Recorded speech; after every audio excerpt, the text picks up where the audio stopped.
can just have a vote in the government body and raise taxes.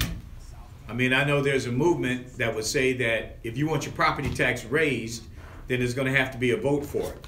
And that's what I think there are some forces in Springfield that want that kind of system, as opposed to just having a school board or a city council or a county commission vote to raise taxes. They want the people to have a voice anytime they want to raise the property tax. But that's something we'll probably be hearing about over the next couple of years, whether or not, and that's what some people are calling a property tax freeze.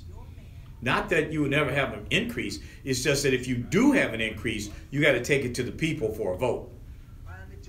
At least that is one version of a property tax freeze, and the one that has been discussed most of all in Springfield. But this other stuff where they can raise taxes anytime they want as a governmental body, that's what we're up against, folks.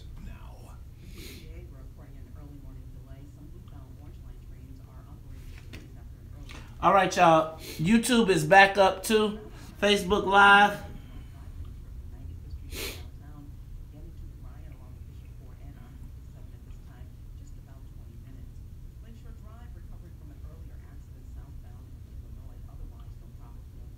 All right, y'all. Take a moment, share the broadcast. Hope everything is going well. Good morning, KM. Good morning, Ian. Good morning, Corey.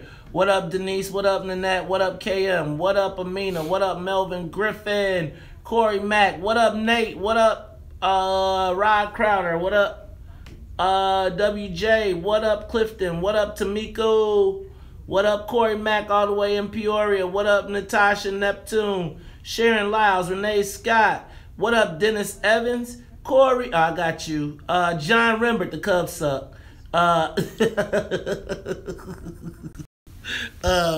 Jeff Johnson, what's up, man? What up, Kemet? What up, Raymond Hubbard? Alvin Norton, Johnny Medley. What up, Renee Scott?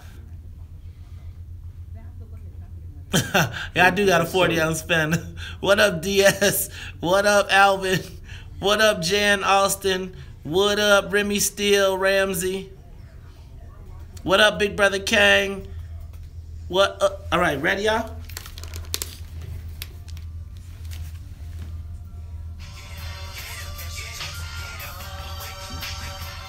It's the first of the month.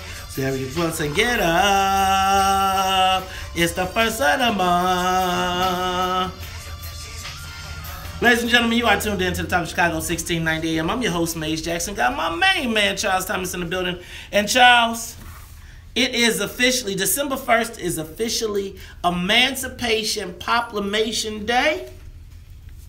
We is free from the tyranny of the Queen, unfair taxation. Well, I mean, you know, the interesting thing about it is when the pop tax goes away, that means that there's $200 million hole, she says, in the county board budget, and the court system is taking a real hit. I think 155 jobs have to be eliminated, according to Chief Judge Timothy Evans. Yes, the Chief Judge. Yeah. Now he's going to sue the Queen. The Queen to get his budget restored. So now, you mean to tell me that the Chief Judge is suing the Queen in the midst of an election cycle? And not only that, they both come from the same political garden, if you will, the Fourth Ward. But you remember, Charles, there's always been a hateful relationship between the two of them. Yeah, she worked did she run against him 3 times or 4 times? Something like that. She ran against him 3 or 4 times, beat him finally. He went on to become the Chief Judge. And you know, here's my thing though, Charles. Now, Tom Dart called out, and some kind of way Tom Dart, Green Team, got all his money put back. Well, not all of it. But most of it. Yeah. Both of them are not really her friends. Mm-hmm. And you know what? You know that she didn't mess with Dorothy Brown this time, right? Yeah, she don't want no more of that Dorothy Brown. Dorothy Brown, like, you want some more of this? You don't want no more because I can still roll. You know Dorothy Brown get on the church lady roll. Uh-huh. She will have the signatures on Monday, and Tony Preckwinkle, she like, you don't want none of this. So I was just wondering, Charles, if you think about the fact that she is now being sued, do you think that this was malicious, that she took it such a large portion of it from Tim Evans? You know, I think there's a suspicion of that all along, that she targeted certain people that she perceived not to, well, to be her opponents. What is it? What? I don't want to say enemies, but opponents or yeah, I mean, you know, I think she's. What happened to the progressive?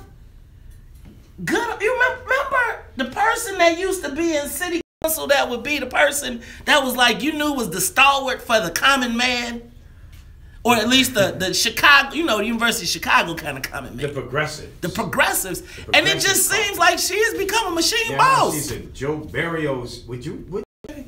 A machine what? Boss. Oh, I thought you said something else. What you think I said? Two-letter word, you know. Anyway, I'm not. Oh no, machine boss. No, don't. Boss. Boss. Okay. Don't give me hot. See, Debbie done said I said so. Look. Right. Now she done already Anyway, made me an issue. So come on. Yeah, but she's down with Joe Barrios, and you know, you wonder, you know, if she's been very vindictive about this pop tax, been taking it very personally. I don't know. But why? Let me. She has this horrible, what is it, approval rating. Charles, but I guess my question is, in the midst of this call for criminal justice reform, in the middle of Kim Foxx being able to finally make some moves, get cases dismissed, we've got these courts, you know, these community courts and all this progressive law work that is being done now, right? Why? It just seems to me like she should not be trying to stick it to the criminal justice reform system when we finally got kind of hands on it. I don't know if she's sticking it to the criminal justice reform system. She's sticking it to, I think, her political enemies. And also keep in mind, too, that Tim Evans, the chief judge, longtime political presence, he has some issues in his office. I mean, he hired his two daughters. I think his daughters are working for him at six-figure salaries. And those stories have started to percolate, and people are asking, well, why does the chief judge need all of these out-of-courtroom people working for him? Is this another patronage trial? And I think that question has been raised during this process. So he's got some splaining to do as well.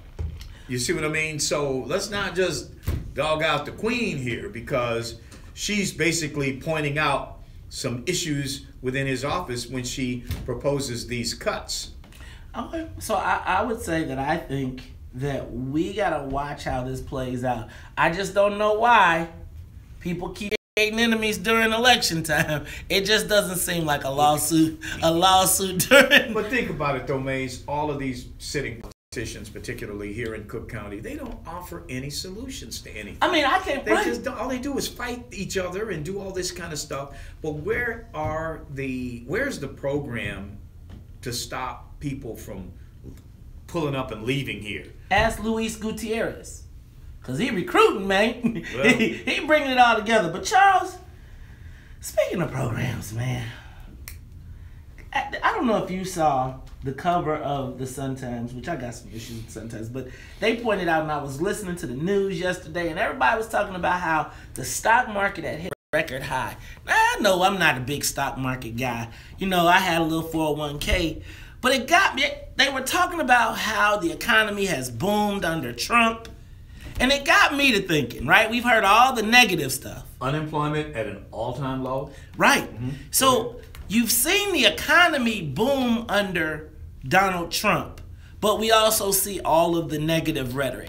So I just wanted to know from the WVON listeners, as a social media question of the day, are you doing better or worse this year?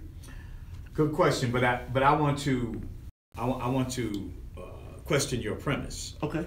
This is Barack Obama's economy. This isn't Donald Trump's economy.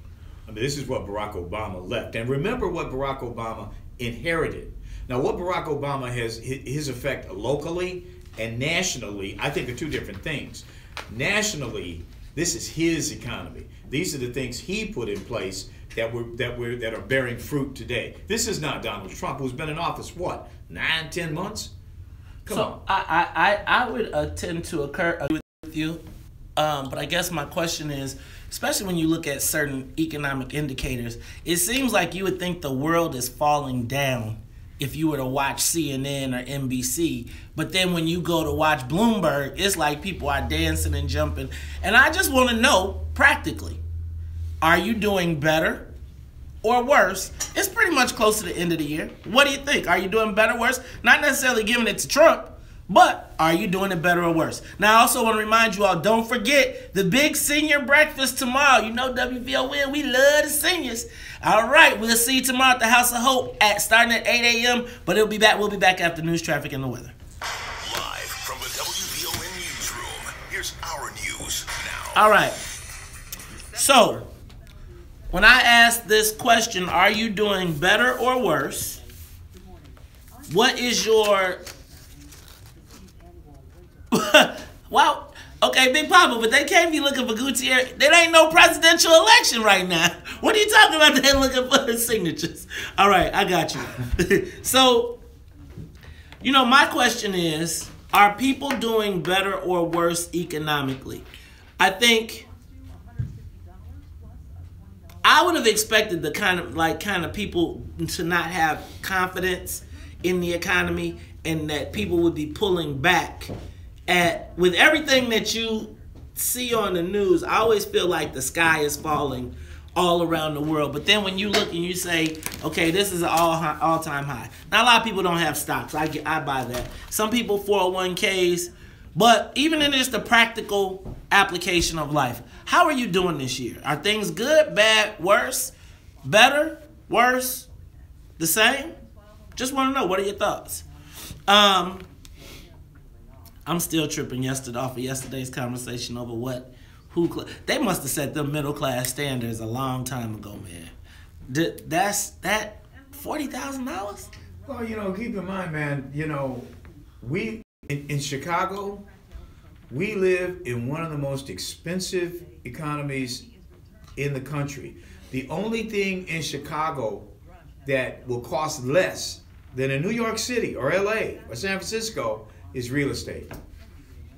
And the reason real estate is not gaining a value as much as it is in those places, it has a lot to do with the tax system and how real estate is taxed here.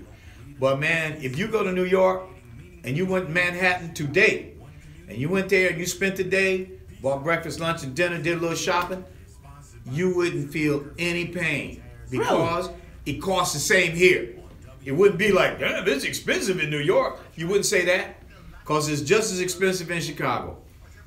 Chicago is out of control on the retail tip and just spending money. I'm talking downtown Chicago mostly. But yeah, it's out of control. It's crazy. It's a crazy expensive economy for what you buy.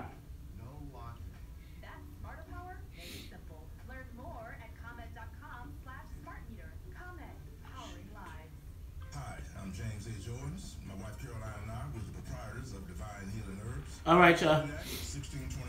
Yeah, so here's my thing with I think if you're going to say something to Tim Evans about his daughter's working there and the thing, and I'm not saying that they can't, and I think you got to go through every single department because Burt got every daughter working, and the thing that happens for black folks is, here's what happens for black folks when we tell that story, right? Black folks only have the relationships inside of government. So the only place that they can share their patronage or their hookups is mostly inside of government. What Burke and those guys do is they go make companies millions of dollars and then they say, hey, I made you millions of dollars. I need you to hire my guy at this job for a couple $100,000. So that's why when you heard that Burke's daughter was considering running for attorney general, but then you saw that one was the director of governmental affairs at some big children's hospital making $200,000 a year, and the other one worked at his firm. And if you look down the list, those are his clients.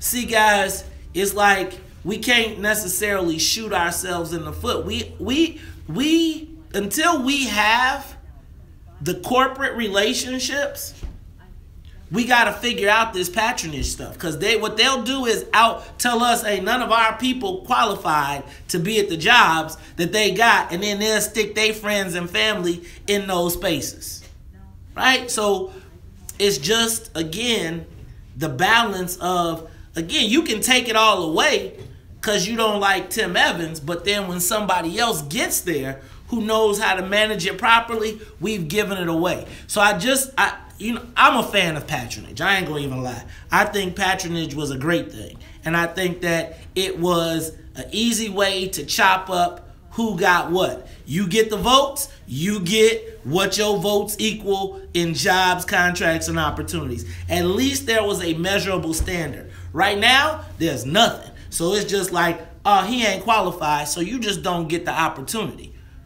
Right now, your votes count for nothing on the job, contract, and political scale. If we talking politics.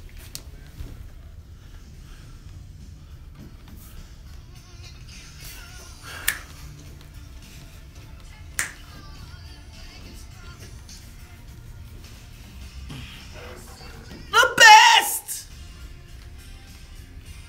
You're better than all the rest.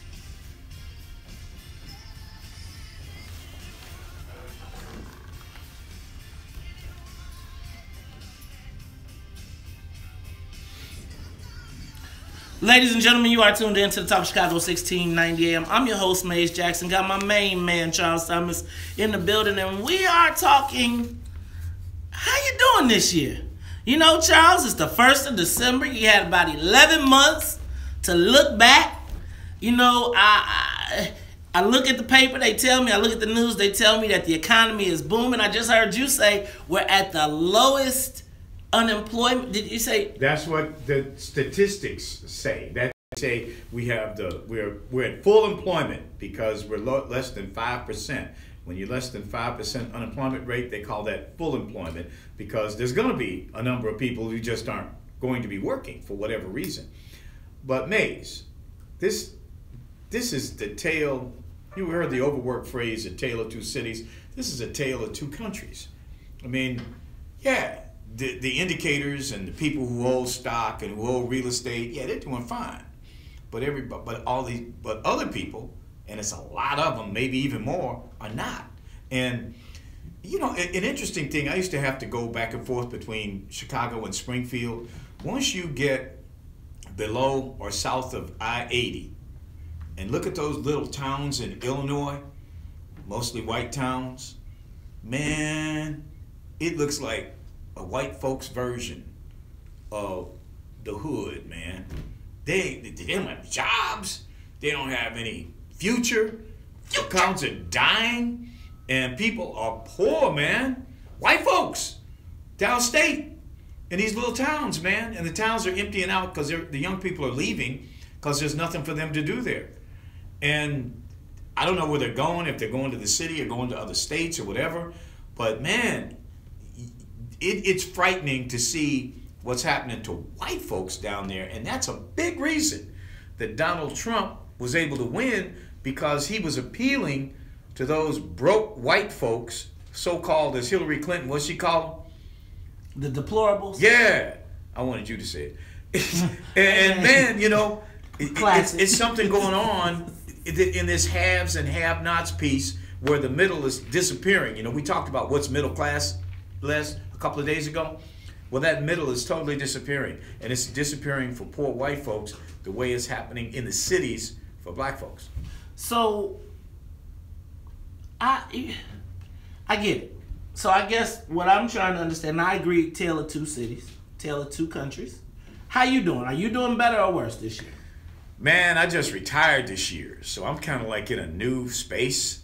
I worked hard to make sure that I was ready to retire, so I ain't worried about, you know, day-to-days. But you know, I talked to a lot of other people who are retired, and they say, okay, yeah, I was like that too, Charles, when first 5 years.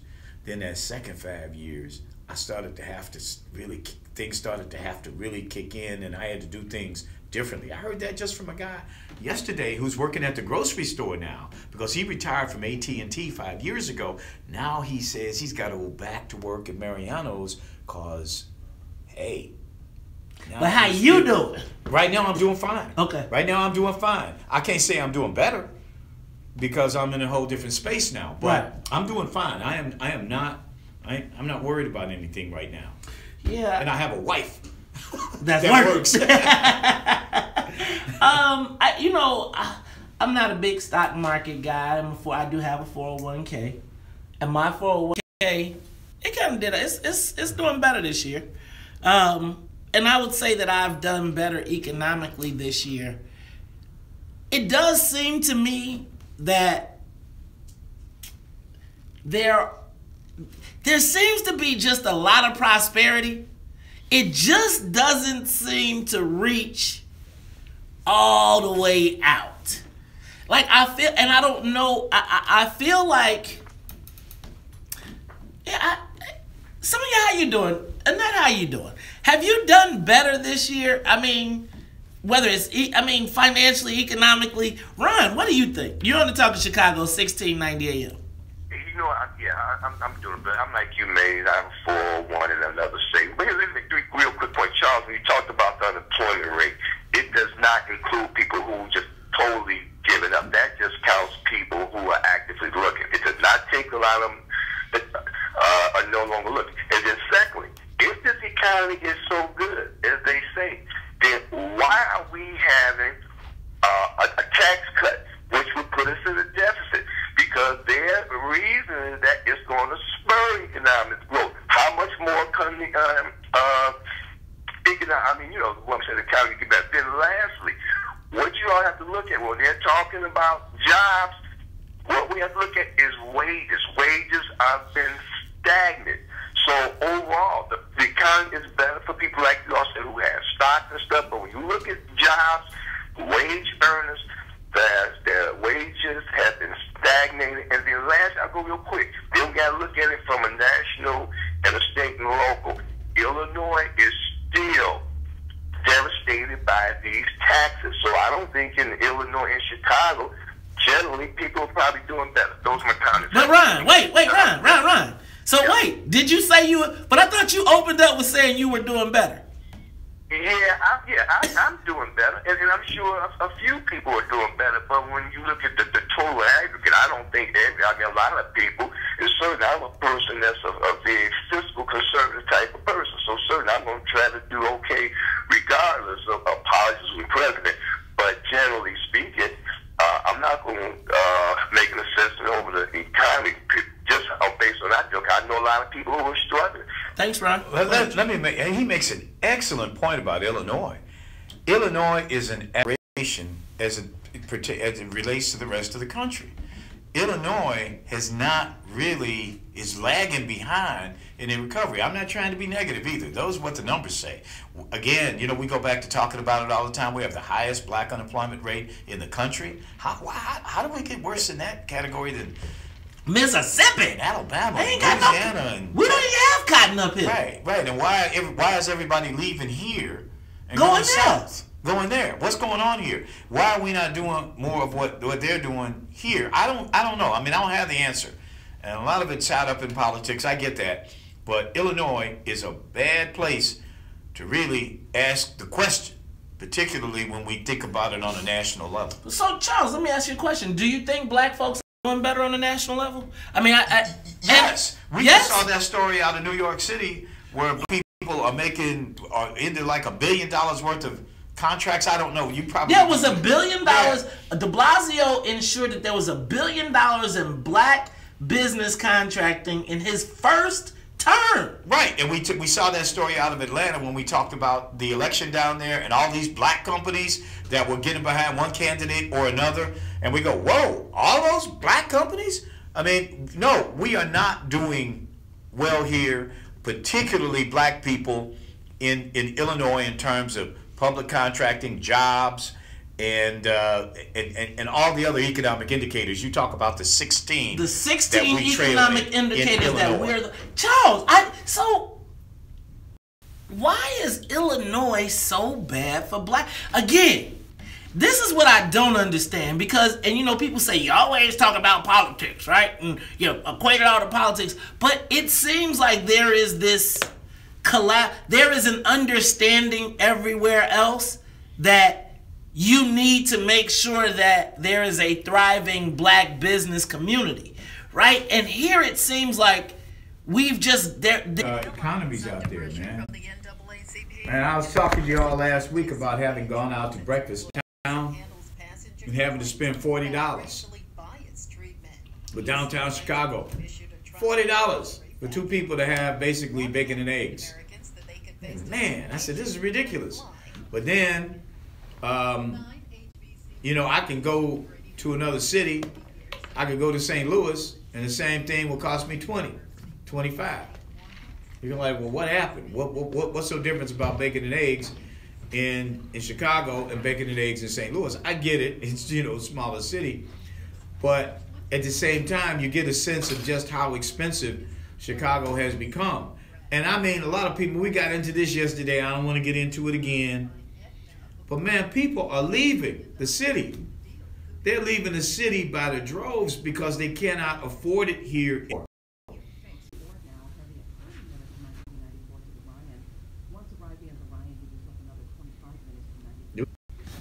You know, you can't buy dinner for two downtown for less than $100. That's if you don't drink. Man. It's crazy. It's gone crazy down there. But it's two different societies. I mean, people buying a week's groceries for $100 really? In certain parts of the city. Down there, that's just appetizers and dinner and no drinks. Man, and if you want drinks, you're going to spend another $100.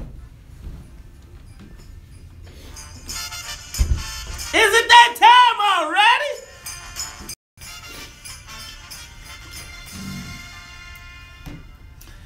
Hang all the mistletoe, I'm gonna get to know you better this Christmas. And as we trim the tree, how much fun it's gonna be together this Christmas. Fireside blazing lights, we're caroling through the night, and this Christmas will be a very special Christmas for me.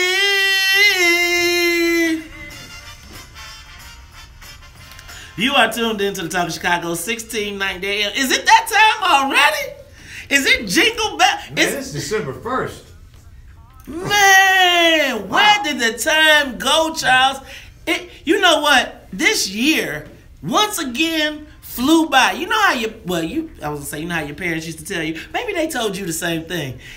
You know that as you get older, the years go faster. Whoa, yes they do. You know, I'll be like, hey man, you know, you start January 1st, you be like, I got the whole year to get this done. And then you go out to the garage and be like, damn, it's December already?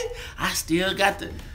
Man, I can't believe I've been doing this show for what, 8 months now? Hey Charles, you know what I think is funny about you doing the show for 7, 8 months now? I remember when you retired from the other place. Yeah. You was all prepped to... I remember saying, Charles, I need you. You say, brother, you wait, I just quit working. You want me to get up at 5 o'clock? Brother, I got you for a week, man. I got you for a week. You're like, brother, I got you for a week. But you know what, man? I started having such a good time doing this. I said, man, I was free and I can really stretch out. You know, run across the field. Don't have to worry about the patty rollers. Nothing, you know. Hey. You footloose and fancy free. I don't know. I'm not tired of it yet either. So. No, man, it's good. I thought I just think back to when I remember I got a phone call, and I was like, immediately my thought was, let me call my brother. We got into a lot of trouble over at Intellectual Radio.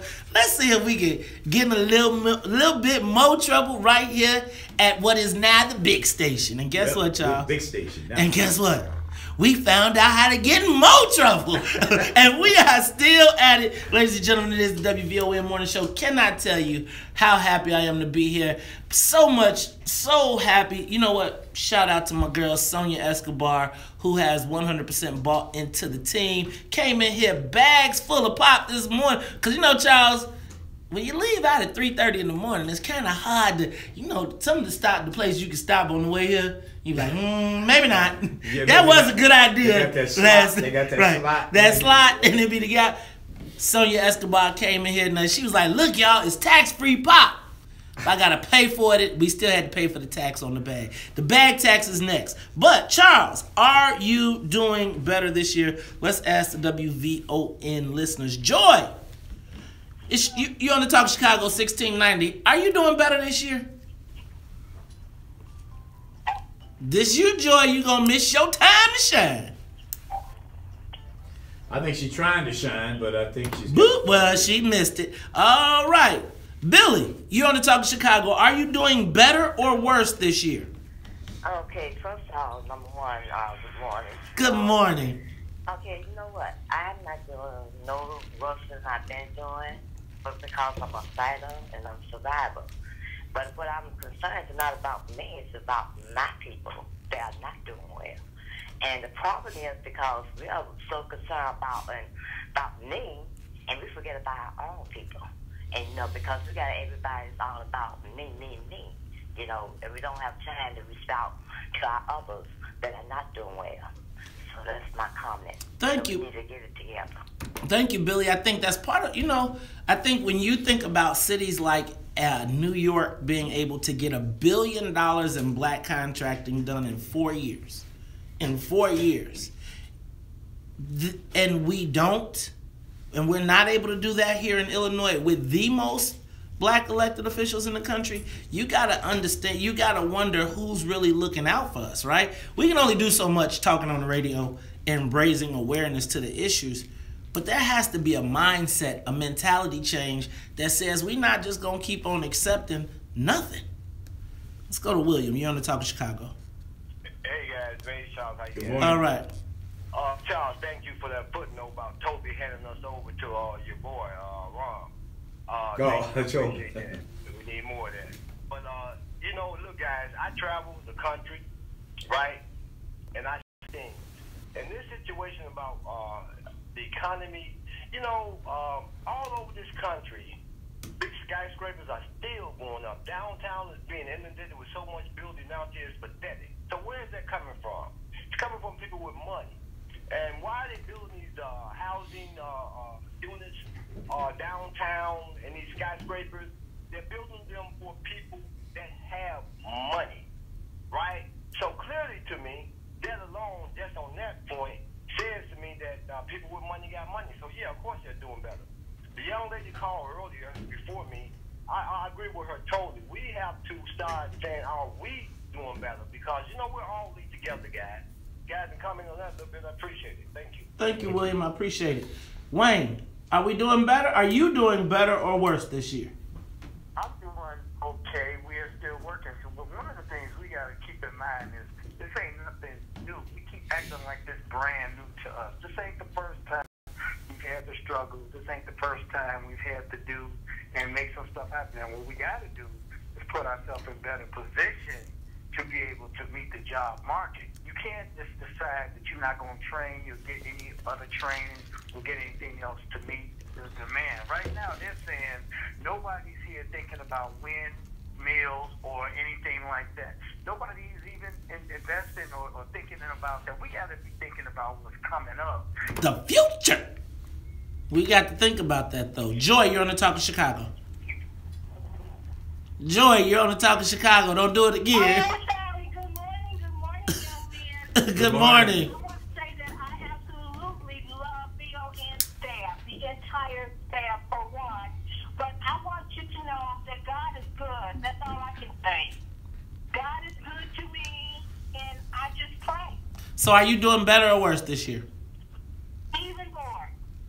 Say it one more time. Oh, even more. Okay. So you're no better, no worse off. You know, Charles, I do think there's a collective we, but there is also, you know, You know, one of the things I wonder, and even as we do this radio show, how do you distinguish me and we, right? Because when I talk about distinguishing me and we, if I don't have a me, then I can't do for we.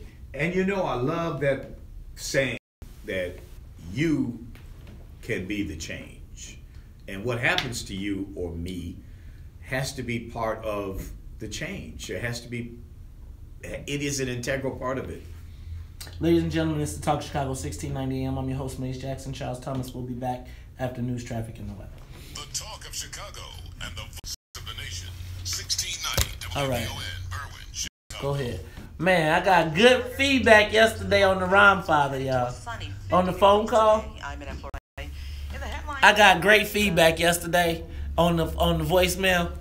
like a lot of people heard that one yesterday. Now what, Mollison, man, we need to get an update. Apparently Dorothy's opening a school at the Washington Center. She's telling people to bring their kids there for the day until they get the act together. I don't know how CPS is dealing with that. But if they do that, I mean, is it just getting them out? Are we just warehousing them, or are we? Well, I think that I tried to get to the bottom of that last night. I was talking to folks and I couldn't get if this was sanctioned because people run around saying the school is shut down. The school is shut down.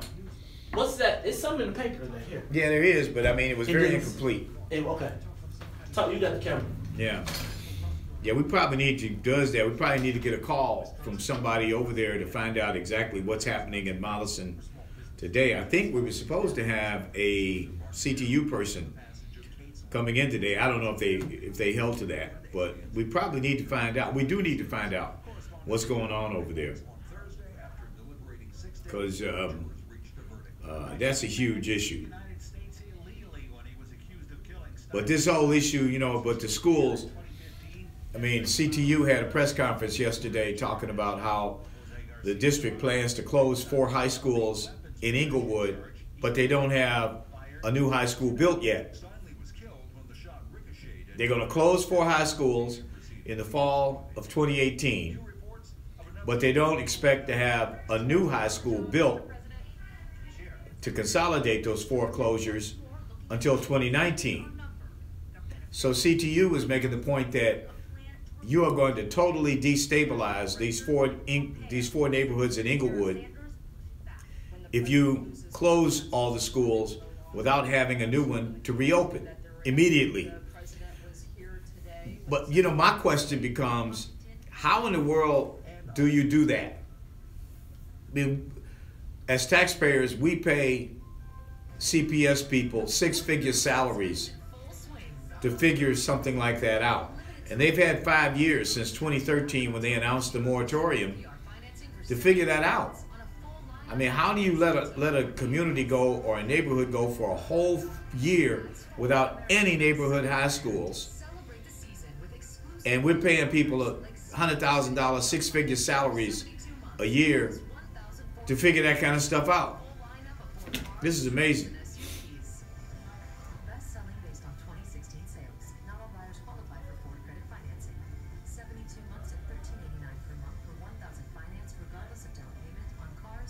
Yeah, man. Why is Black Lives Matter Chicago silent about the rat infestation? Where are all the young activists? Maybe they figure there's no money there to get. I don't know, but you would think that activists would be going crazy over there, marching and doing what they need, but maybe there's no money in it for them, so they're not going to do it.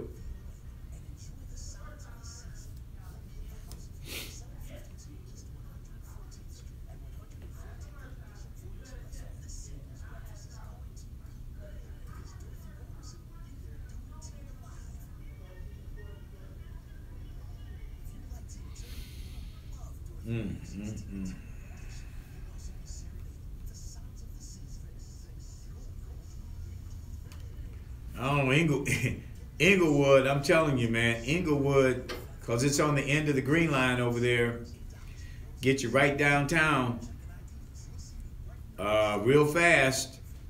Man, Inglewood, Inglewood could be the next Bucktown.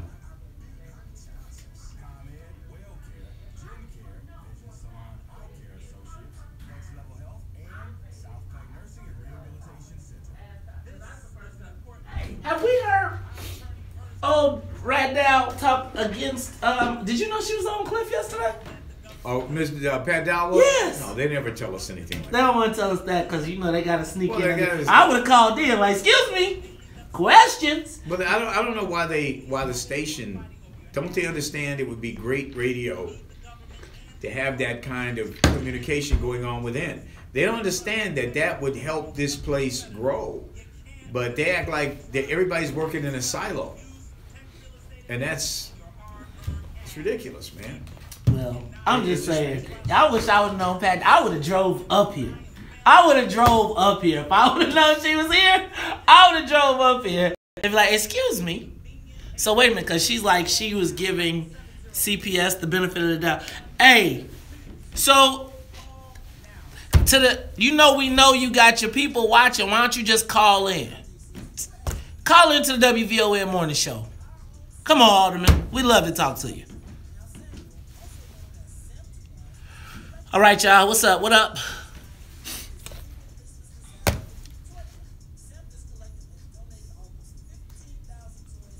Hey. Across the country and continues to make its goal of providing toys for children affected by disaster. This year, SAMHSA is focused on donating toys. Hey, y'all. We gotta help the little brothers. We gonna go to we're going to Chatham, knocking on the doors, giving the kids some Christmas presents. That baby can't have no Christmas. Yes.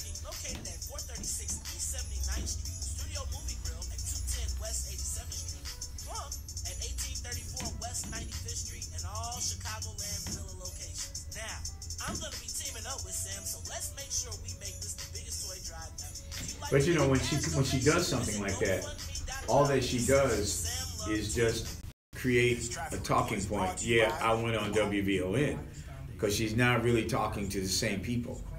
I mean, these people here, hearing her here, are getting an entirely different view of it. I'm not going to get forced.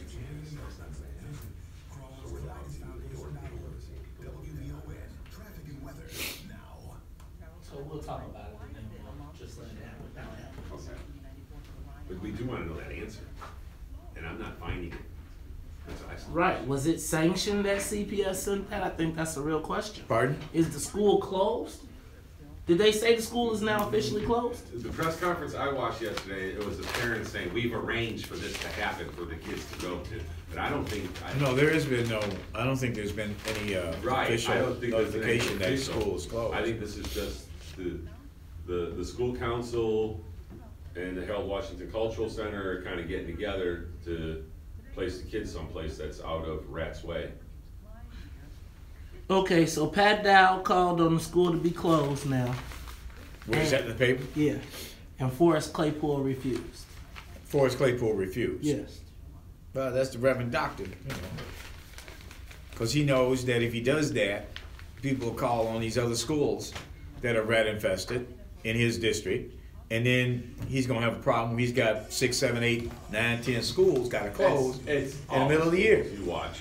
This is just the tip of the iceberg. Right. It's got to be all schools.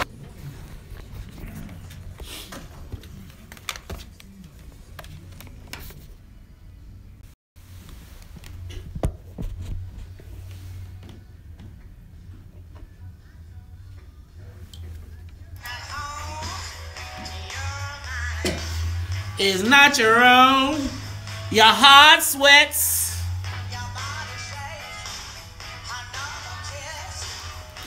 Rolling takes. Apparently yesterday, the alderman came on the Cliff Kelly show and brought us and is now standing against CPS. First she was for it, now she's against it, and is now saying that she wants Mollison closed. While it's clean. While it's clean, but at the same time now, Forrest Claypool is saying that he refuses to close the school.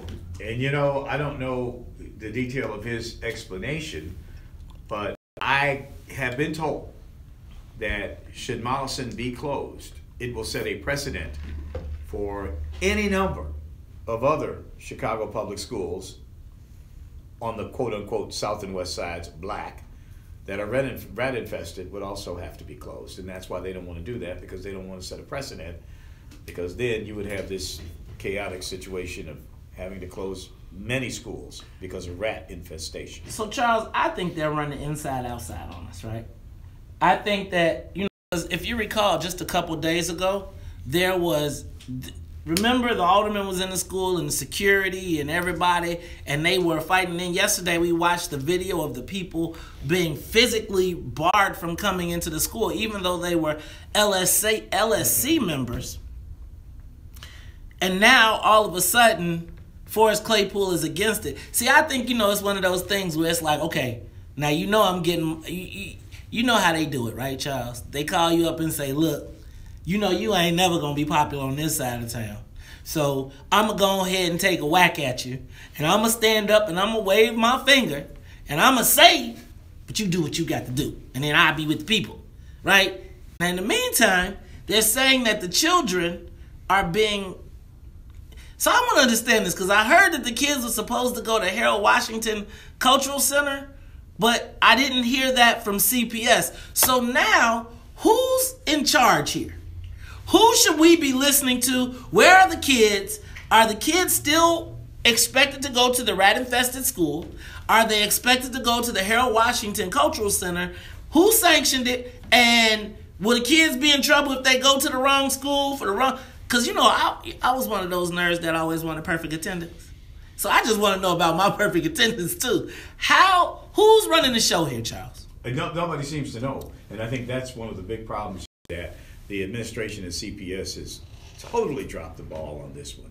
I mean, this is a public relations disaster for them, and it appears as though they don't even care. Can I ask a question? Managing this crisis. Where is our guy in this? Who's that? You know. Our guy? Who's that? You know. Which guy? Old Ron. I'm not even gonna call him the Ron father right now. Well, because he. Because man, he just had singing happy birthday. Well, listen. At school. The mayor conveniently insulates himself from CPS issues when it's convenient for the mayor to do so. Like whenever they increase taxes, which is annually. Speaking of CPS, the mayor says, "Oh, I have nothing to do with that. That's the CPS board that did that." He says that, or you do his voice better than I do, but that's what he says when that happens. But when it comes down to reporting, say, some increase in scores, he'll be right there for that. We are leading the country in educating kids because I want to make sure they all have a future. Right. We'll talk about it all when we come back after traffic and weather. More of the morning show with Maze Jackson. Okay, Kathy Dale is on the line. We'll talk to her. All right, y'all. What's going on? What's going on? YouTube, I'm sorry, man. We got to get some better internets. We need some better internets. What about the future? What up, Arnett? What up, Amina, Tammy, Denise? What up, Linda? What up, Alvin, Tamika, Dennis? What about the future? Okay, so we got. All right, Charles. Don't forget. I'm gonna promote your shining star. Don't do it. Don't say it. Yeah, I gotta read it. Right. All right, y'all. How y'all feeling today? What y'all got cracking this weekend? Is it all? What's going on? Look, I'm sorry. I don't know what's going on with YouTube. YouTube is back, but it's like it's probably gonna go down. It's probably gonna go down. Yeah, we gotta figure out this internet's up in this studio because it's like I think all the Wi-Fi's kill us. So we got to figure that all out. So what's going on, man? For those of you that saw my post yesterday and are interested in learning how to learn the political process from soup to nuts, I will be having a meeting tomorrow to begin to teach people how to challenge petitions. So if you are interested in learning that, reach out, hit me up, inbox me, or hit me up on my Facebook page, and I will let you know the information so you can learn the process. Guys, we have got to start training to be prepared. It's like I keep hearing people say, do we need another? It's like you can't win the game if you don't know the rules. And quite frankly, most of the people who sit back and tell us they pontificate and talk, but they've never actually done the actual game. And so when they go into the petition process, then they get whooped. So our premise is, why not learn the game, learn how it's done officially, and then once we teach you the game, then we learn how to use the weapons effectively against our opponents. I'm not trying to teach you trickery. I'm trying to teach you the rules to the game so that we don't keep getting mollywopped by the same game. Got it? Got it. All right. You have to decide whether you want to fight or you want to win. There's two different things. Some people just enjoy fighting for the goal of fighting, and they don't mind losing. They just want the other person to know that they were there. Well, I'm interested in us getting wins. So you don't have to agree with the premise. If you do, though, want to get wins, then holla at me, because tomorrow we are going to be teaching the process of the petition challenge. And check this out. I'm not charging you. This isn't something that I'm trying to charge. I'm not trying to hustle you or get you to pay or pay to learn. It is information that I believe is important that we share and that we teach, so that when I do continue to get calls from people and they say, how can I get political campaign staff? Do you have anybody that's trained or knows what to do? We can place people there. We have to put people like ourselves who know. See, it's all the woke people pontificate. The woke people get beat by the system because they so woke that they don't want to be a part of, they don't want to learn the rules of the game. So even as they talk crazy, they're still being affected by the government that is being run around them. You can not want to participate in politics, but it affects you from the womb to the tomb, baby. You got to have a birth certificate to come in this mug and a death certificate to get out. And they regulate everything in between. You think they don't? Okay. Who's going to be the legislators that ensure that black people get to participate in medical marijuana? How's that one? You don't get no vote if you don't win, though. Charles.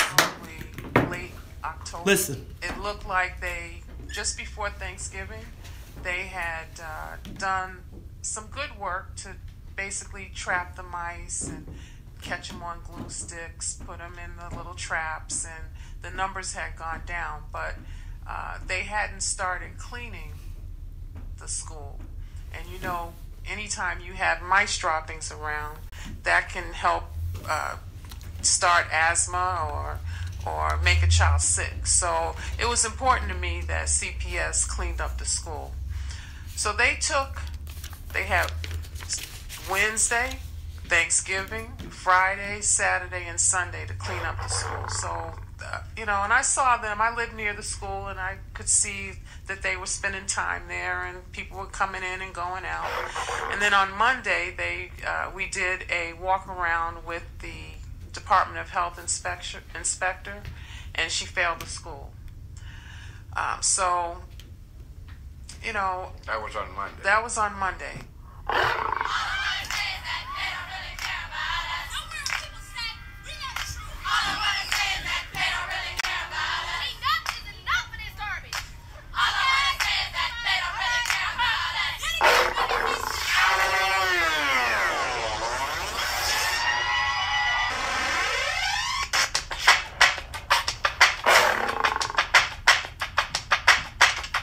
Ladies and gentlemen, you are tuned in to the Talk of Chicago, 1690 AM. That was 3rd Ward Alderman Pat Dow giving us an update on Mollison School yesterday on the Cliff Kelly Show. Charles?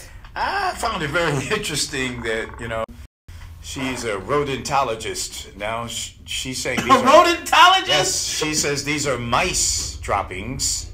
She repeated mice, using the word mice, like I hate these Mises. Mice. See, Charles. I mean, are these rats or mice? I think there's a big difference. I think they rats. I think they're a big difference too. Big rats. Yeah, I don't know. See, because I've heard rats, and now she seems to be emphasizing mice. So that's one thing that. You know, man, that's that narrative, right? Yeah, that's called spin, that media spin. Man. Look, man, there was a briefing They said this how you talk about this, because you know rats and mice. You know mice. People think Tom and Jerry. Right. Rats. You look, mice. You be like, look. You know, you say I saw a mouse. People be like, man, you better get over it. You say rats, and men be like, hey man, Roscoe Pico train. Well, you know what? Let's find out what's going on, because then I'm hearing. You know, yesterday I don't know if you saw. We were live with WGN, who was giving us coverage, and I want to send a shout out to Mark Wallace, who I wish I would have known. We would have hit his video. But Kathy Dale was right there. She is a local school council member, and she was actually the lady who we saw assaulted yesterday. Kathy, tell us what's going on. Good morning, and tell us what's going on over at Mollison. First, tell us what happened yesterday, and then tell us where we are today. Well, what's going on is the school is still dirty and infested with rats, mice, whatever you want to call it, because they all carry disease and germs. So it's not okay that our school has mice. If it's mice. Is this, Kathy, yes. Is the school officially open for classes today? According to CPS, I guess so. However, the parents have organized a Freedom School at the Harold Washington Culture Center. We are encouraging, we have a number of parents signed up to come to the school at Harold Washington Culture Center from 8 o'clock this morning until 4 o'clock this evening. Their children will be fed breakfast and lunch. They will have a full academic program and cultural program. Now, Kathy, let me ask a question, because, you know, I've been hearing all types of people telling me, it's a political stunt. Is this an opportunity just to embarrass Alderman Dow? And I absolutely resent anybody who says this is political. How is it political if rats and mice are in our school? It is a matter of addressing our children. The local school council, who is the legal governing body with elected members from the community, has been shut out of what's going on. We're the ones who brought their serious attention to it. Any member of this community, I'm a local school council community rep, but any member of this community who comes and offers support and help, we are open to it and very appreciative of them supporting our children. Period. I will not allow anybody to politicize our children. I don't care who it is. If they want to come and help our children, the local school council is open to that help. And when Dorothy Tillman saw me on TV last week, because we had to call a press conference in order to get attention, because for months the local school council has been bringing, for years really, we've been addressing, and the entire Chicago Public Schools, different schools have been going to the Board of Education saying Airmark is not cleaning our schools are filthy. Now we're getting caught. Mrs. Dale, yes. What communication have you had directly with CPS administration? And what have they told you? I have personally had no, other than yesterday morning when I showed up to do the schedule walkthrough with other LNC members, and was greeted at the door at 8:30 that we were not going to be able to come in. We saw that. No one has contacted the LSC. Pardon me? No one at CPS has contacted the LSC about the conditions in the school or whether or not the school will be open. I mean, not at all. Okay. Not at all. The principal reached out to the chair, Yolanda Redmond, yesterday, saying that she said she didn't know anything about the school failing. We heard that the school failed from the press conference that the alderman did. The alderman hasn't reached out to us to tell us. The school hasn't reached out to tell us. We heard it by the press conference that the alderman did. The principal wanted Yolanda again and the chair and vice chair to come meet with her, and they said no, they are not the LSC. And so we're having an emergency LSC meeting this evening at 5:30 that we're encouraging people to come out to address this issue. But in the meantime, parents can come to the Harold Washington Cultural Center and get a full academic program and cultural program and food for their children and not have to be in this rat-infested, mice-infested school. Kathy, just real quick, tell me about the situation with the security yesterday. What was that we were seeing? I was simply trying to do what I was supposed to do, come to the school at 8 o'clock in the morning. We got into a push and shove. I insisted on going into the school, and somehow the security had me between their legs on the floor and squeezing me really tight. and grabbing my arm and pulling it back, my hand and stuff, attempting to stop me from entering the school that I have a legal right to be in. And we had it scheduled. This is what's important. Last Monday, when we walked through with this city inspector, we were walking through as the local school council members. After it failed, Alderman Dow put us all in a circle and said, let's go back, let's come back on Wednesday. The local school council member said, nope, let's give it to Thursday, because with all this stuff, we want an extra day. We said that. And then we were shut out. No one came to the door to tell us we're shut. Kathy, we got to stop you right there. I got to go to traffic and news, traffic, and weather. We'll be back. It is the Talk Chicago. Mollison, what's up with the rats? And we still going to send our kids to that school? Rats. Big old rats. About this. We'll be back after news, traffic, and weather.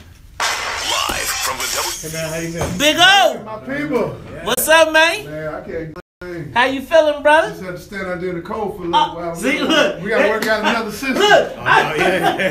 You know what? You need to check that system at 5. You know what? We still trying to figure it out at 5 o'clock in the morning. Yeah, look, the bell don't work. You know what? Y'all have keys, though, right? No, we have no keys. Bro, we be out there, and you know I be out there first. Like they gonna get me. I start calling when I turn the corner. I don't feel bad now if they do y'all like that. They do me any kind of way. Look, man, I've been like, could y'all get some sort? You know what it's like in this cold? First of all, as much stuff. It ain't even cold out there yet. First, as much stuff as we talking. Yeah. Right? You think I want to be standing at the door like, let me in, let me in, let me in? They be like, there you go, right there, get him. I'm at the window like a little boy. Yeah. Oh my God, y'all doing well? Man, we doing good, man. No complaints. Man, good. No lack of material. Oh no, Chicago, man, gonna always feed you material. Yeah, they gonna feed you, man.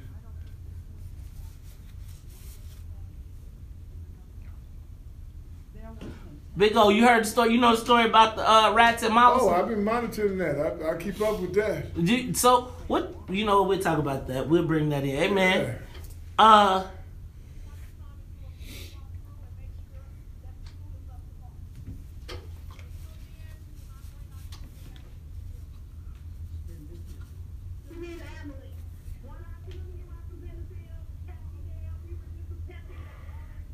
Dang, Big O. You know what? I don't even be seeing my texts until we got to get you ties, though.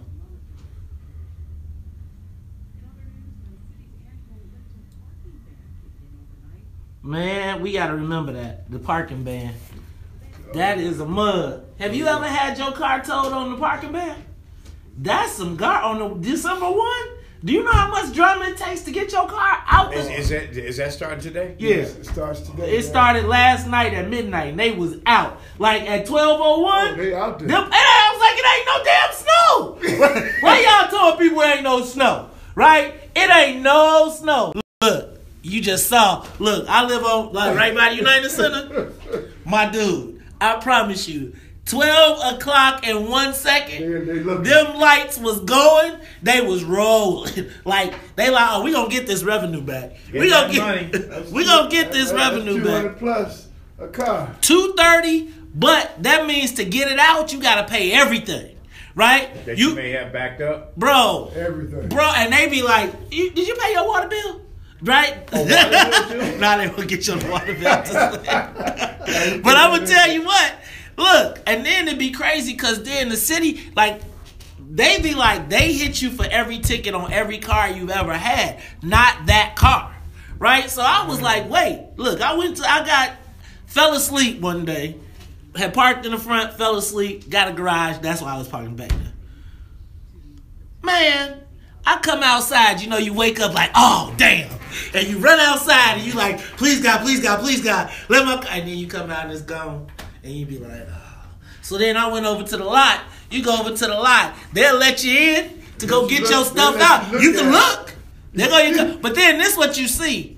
But then what you see is they come with a forklift, right?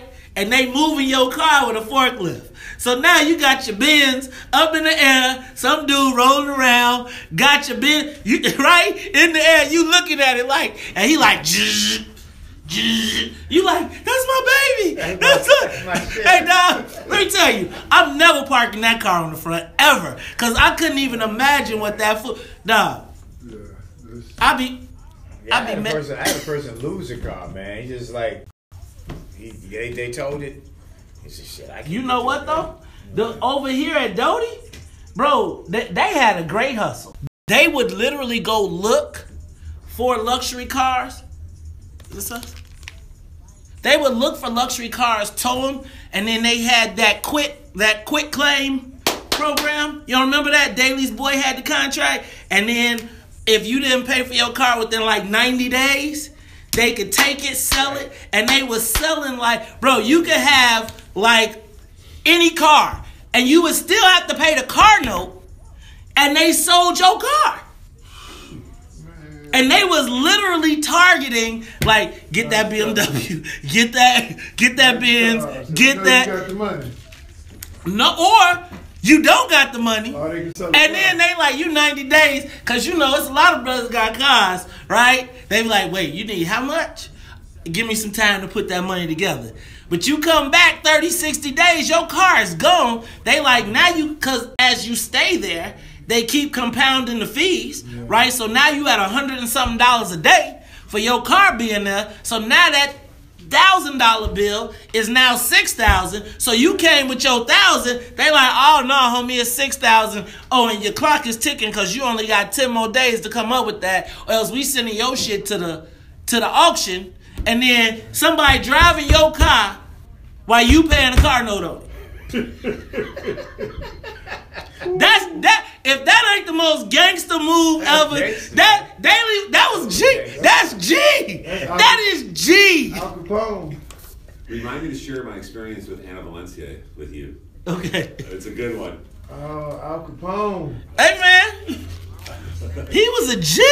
I mean, think about the person that got that contract. Think about when they sat down and said, okay, so look, what we want you to do is pass a law. That's what a lobbyist will do for you, though, right? Imagine who was the person who said, I got it. After 90 days, we want to have the right to take these people's cars and sell them on. Like, who says in their right mind that that's okay? Like, you just have to have a nefarious, and they like, fuck it. White folks in Chicago. Well, they know white folks don't come get their car. Yeah. Black folks be like, oh, I can let it sit. I take the bus for a week. Oh, I got to take time to get that money.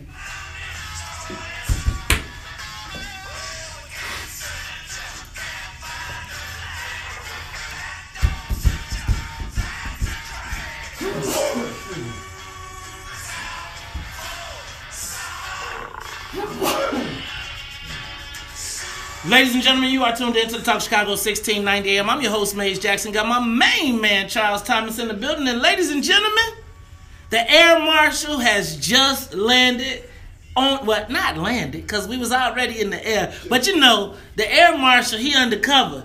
But he just pulled his gun out, came in, sat in the cockpit. Ladies and gentlemen, Big Otis Wilson, Super Bowl champion. Building. Big O, what's up, man? Good morning, man. It is a good morning. It is a good morning. Unless you one of these kids at Mollison who are confused as about what to do. Big O, have you heard the story about what's going on at Mollison? I'm kind of monitoring it, and it's kind of pissed me off a little bit. The fact that, number one, kids have to go to school under those conditions. Okay. We already, lack of books, lack of certain things we need to educate our children. Right. Now you got rodents running around. But the confusing thing about it is, number one, they're trying to blame it on not enough janitors, the strike or whatever, that they can't clean the school. And then they tell those kids to go over to Harold Washington thing. Then the lady come out and say, well, come back to school. I mean, it's really confusing. But the one thing that pisses me off, and I heard you, Charles, earlier saying, the mayor chimes in when he wants to. As far as they hit us for all this money, but they ain't doing what they supposed to be doing. Man, because our kids ain't supposed to be going to school with rats and mice.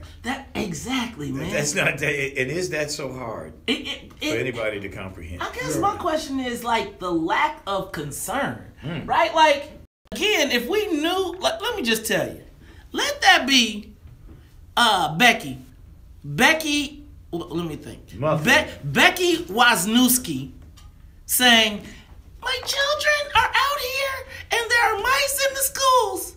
Let me tell you, the outrage would be so ridiculous, and they would shut the school down. You would see trucks parked all out in front. You would see people would be going in there with nuclear suits on. They would be coming out with the rats on a stick like we got them. Hazmat suits. Right. Meanwhile, they like, rats? What rats? Kids? Rats?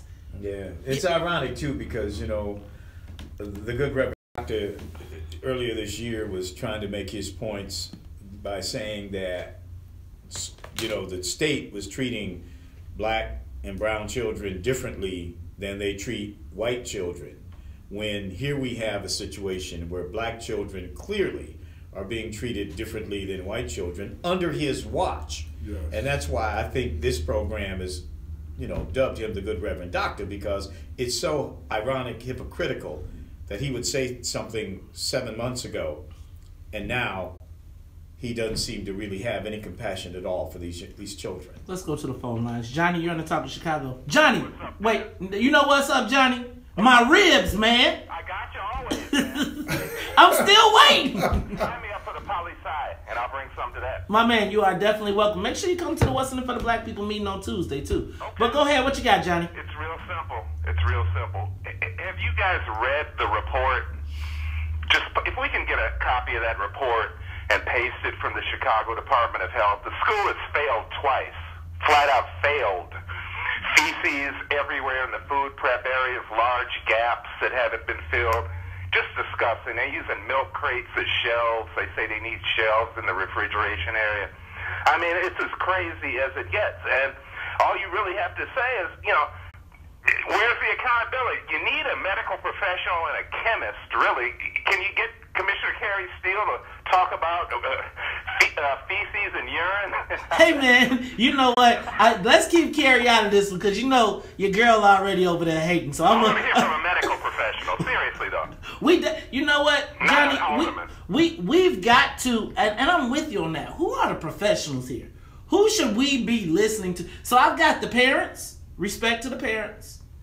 I got the CTU, respect to CTU. I got CPS. I'm not sure where I'm at with that one yet. But who do we listen to that has no bias, that is going to tell us what is best for the kids? Because again, the kids seem to be a political football at this point. It's not about the kids, it's about who gets the points. Well, CPS, obviously, they own the property. They are in charge. They are the ones who have given the commission to do this, and they're not saying anything. That's the problem. And then what they say makes no sense, because the school is still infested and you still have it open. That doesn't make sense. And then they won't make any definitive statement about anything, and that goes to the administration. Let's go to Patrick. You're on the Talk Chicago. Hey, I just want to know, why don't we have politicians or potential next black mayor of Chicago out there in front of these schools trying to figure out what's going on? I mean, example is where's Willie Wilson through all of this? I ain't heard from him at all. I mean, what's going on with all our black leaders, man? Nobody don't care about this? It seems like. You know, Patrick, I think there's so many issues, and there are so many things that go on that we can jump on or that people can get, right? And I think we got a variety of people working on a variety of issues. Dr. is my friend. I think of him as my friend. He's not running for mayor. I mean, he's a private citizen. He doesn't have any direct responsibility at all to be out there, because he hasn't announced that he's running for mayor. I think we have people who are in office today who are the ones who are to be held accountable for what's going on out there. We elected these people. Not only the 3rd Ward Alderman, but who's the state rep in that area? Who is the state rep? Who's the county? You know, I wish you would have asked our man who was running for county commissioner. Right. I mean, all these people, they're the ones that should be held accountable, not Dr. Wilson. And it's funny to me that, you know, we're in a campaign cycle, right? So there's going to be all these people that are going to be bouncing around, asking you for their votes, they support, we need you, and I need you, and I'm going to be the change. ask them where they stand on this. Are they standing with the parents or are they standing with the establishment? So, all these candidates are going to be, all these elected officials are going to be endorsing candidates, telling you who you should vote for, etc. Ask them where they at with these situations at Mollison, at NTA, and all throughout the city. We got real issues, black folks. So let me tell y'all, before y'all start taking them selfies, because tomorrow's selfie day, watch. Tomorrow's selfie day, make sure you ask what's in it for the black people first. Make sure you ask what's in it for the black people first. Big O, why do you think it's okay for our kids to have to live like this? Why is it okay? Why is there no black outrage by black elected officials? Well, not only that, and not enough of us, standing up for all of us. I mean, we sometimes stand back and wait for somebody else to do something and fight our fight when we should fight our own fight sometimes. And, take a page out of Kanye West's book. They don't care about us. They don't care about black people. So they allow things to happen. But what about the black people that are responsible for the black people that are there? That's what I go back to saying. The ones that are there in that position, the aldermen, the reps, they get these positions and they get comfortable. Can I ask a question? Where is this, Charles, tell me, is this something the Attorney General could do something about? No. Dang. Dang, man. I don't think so. I don't think him, but I think there's got a state senator who represents that area. Is it Maddie Hunter or who represents that particular area? Maddie Hunter? I think Maddie Hunter. Well, they don't have a state rep because their state rep isn't she running for... Right, she's left running already. For lieutenant governor, right? Right. And plus, she wasn't too interested in being state rep anyway because she was only state rep for 6 months. 6 months. She won't come on this show either. Why they want... Big O, man, I think Charles and I are nice guys, man. Why can't we get these people to come on our show and talk about these issues, man? Because you hold people's feet to the fire. Yeah, thank you, my brother. And they don't want to hear the truth. And when you put somebody out there and say, listen, we have faith in you, we voted for you, we know you're going to represent us, and then you don't, you're looking kind of like Rudy Ruba. Ladies and gentlemen, those are words straight out the mouth of Otis Wilson, Super Bowl champion. And on that note, we're going to go to traffic and weather. We'll be back. More of the morning show with Maze Jackson coming up. My guy that always gets no respect. So if you hear me say Rudy Ruba, you know it. No. That's like Rodney Dangerfield, no respect. No respect. Rudy Ruba. Man, anybody going to the classic tonight? To the basketball? I gotta go work tonight. What you working, man? What you doing? I have a contract with Miller. Doing what? I go to different venues. You go to you do Miller right. And you do the appearances. I go let's say the Benny's Liquor. I heard you was on 95th. We started to come see. I didn't realize that. Really? Where do you find that out? Saturday and Sunday during football season. I'm always somewhere. Where do you go? Where do we find that list? How do I find that out?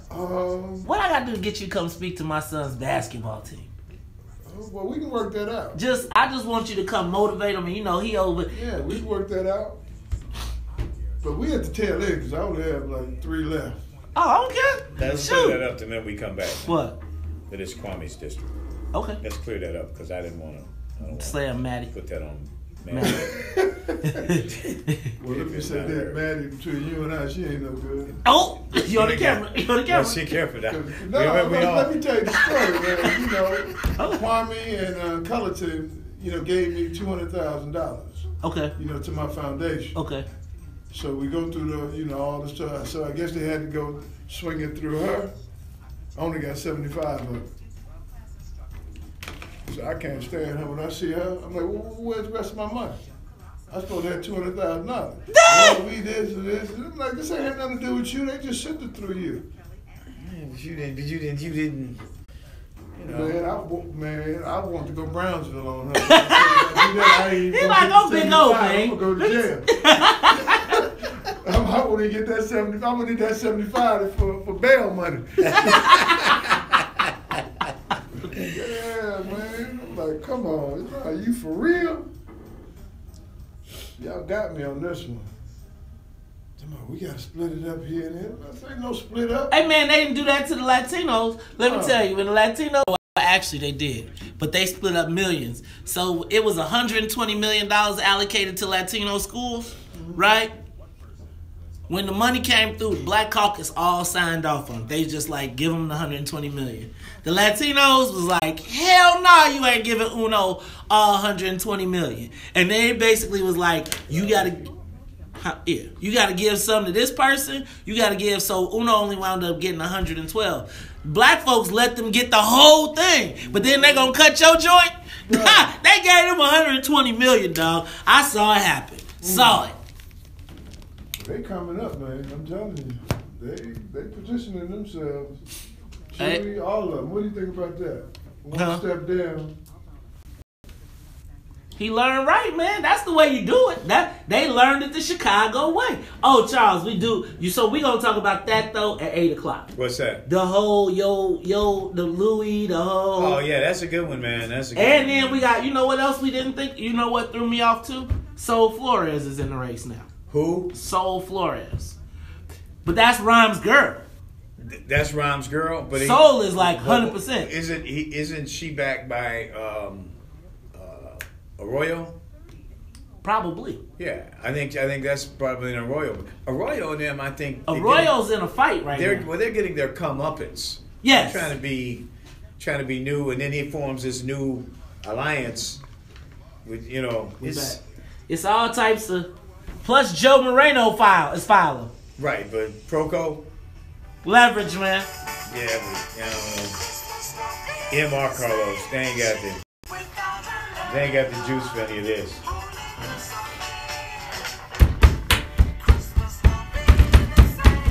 Charles, I'm gonna let you correct that when we come back. Yeah, please.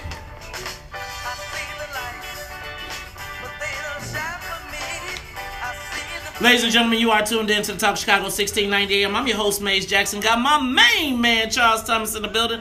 And we have Big Otis Wilson. He is the Air Marshal. Charles, you had something you wanted to clear up? I got to say this, man, because I incorrectly identified the state senatorial district where Mollison School is located as being in the district of State Senator Matty Hunter. That is wrong. This, I am being told here, is the senatorial district of one state senator, Kwame Raoul. Dun dun dun. Kwame Raoul, dun, dun, dun. is the endorsed Democratic Party candidate for Attorney General of the state of Illinois. So, Senator Raoul, call us. Well, Senator Hunter, my sincerest apologies. And where are you, Senator Raoul? I hope not. He probably might be out back waiting for me. He's like, hey, look, I didn't do it. Charles said it. I didn't. Charles corrected himself. So, guys, this Mollison thing, I don't know. Let's hear what the callers got to say. Let's go to Tony. Tony, you're in the Talk Chicago. Yeah, I know one of the callers called in and said, well, where's Dr. Willie Wilson? And I'm glad somebody corrected him and said that Dr. Willie Wilson is just a ordinary citizen. The question should be, who's head of the education chair on city council? That's the person that needs to be calling a special meeting and bringing these people to the table and saying what's going on with this issue. Also, let's look and see what other schools in that area that is dealing with this issue as well, because when that construction went on over there on State Street to build this massive, huge structure, whatever it's supposed to be, and then all the rodents, they packed their bags and they either moved east or they moved west. And that's what's happening with the problem. That's why we're facing this problem like we're doing now. Tony, that's a great point. That is why you see so many rats in the west area as well, because all the places where the dirt is being churned up, because we got so much building. Unfortunately, black folks ain't participating in that building. You know, I'm thinking that maybe some of the black folks was working around Mollison on the project across the street. They might be like, you know what? That's a byproduct of us making this money. But since we ain't making the money, since somebody else making the money and taking it out, we want to know what's up with these rats. Sean, you're on the Talk Chicago. Going gone. Rick, you're on the Talk of Chicago, 1690. Yes, I think a part of our problem on the general level as far as this empowerment is that we're looking at politicians as leaders. The politicians out here are supposed to be your servants. We celebrated Mayor Washington's anniversary of his death. There was a Mayor of Washington because there was a Lou Palmer who was a leader. We have to grab that type of leader. What about somebody needs to tap into all those young people that were at the Trump rally beating up on Trump's people in there that had those Bernie Sanders, that generation. He got some young black people out doing things like that. Where are those people? We got to get rid of these old hacks, get a new generation, and we got to stop self-genocide. We can't be 13% of the population doing 30% of the abortions and shooting each other up in the streets with the gangbangers. So that's my comment. Thanks, Rick. I appreciate you. Let's go to Brother Hall. Yes, sir. This is Brother Hall reporting in. Sir, I was there at Mollison yesterday, and let's just keep this real, man. You know I'm not a big, great fan of Alderman Dow, but my position is this, is that let's lay the responsibility where it stays, and it should be with Forrest Claypool and Mayor Rahm Emanuel. You know for a fact that once they privatized these agencies, which was done up on the daily, then it started going down. How can I say that? I worked at Mollison, sir, and I know for a fact that once they took them janitors out, there was no accountability in terms of earmark, them groups that came in, which was buddy from the mayor's office.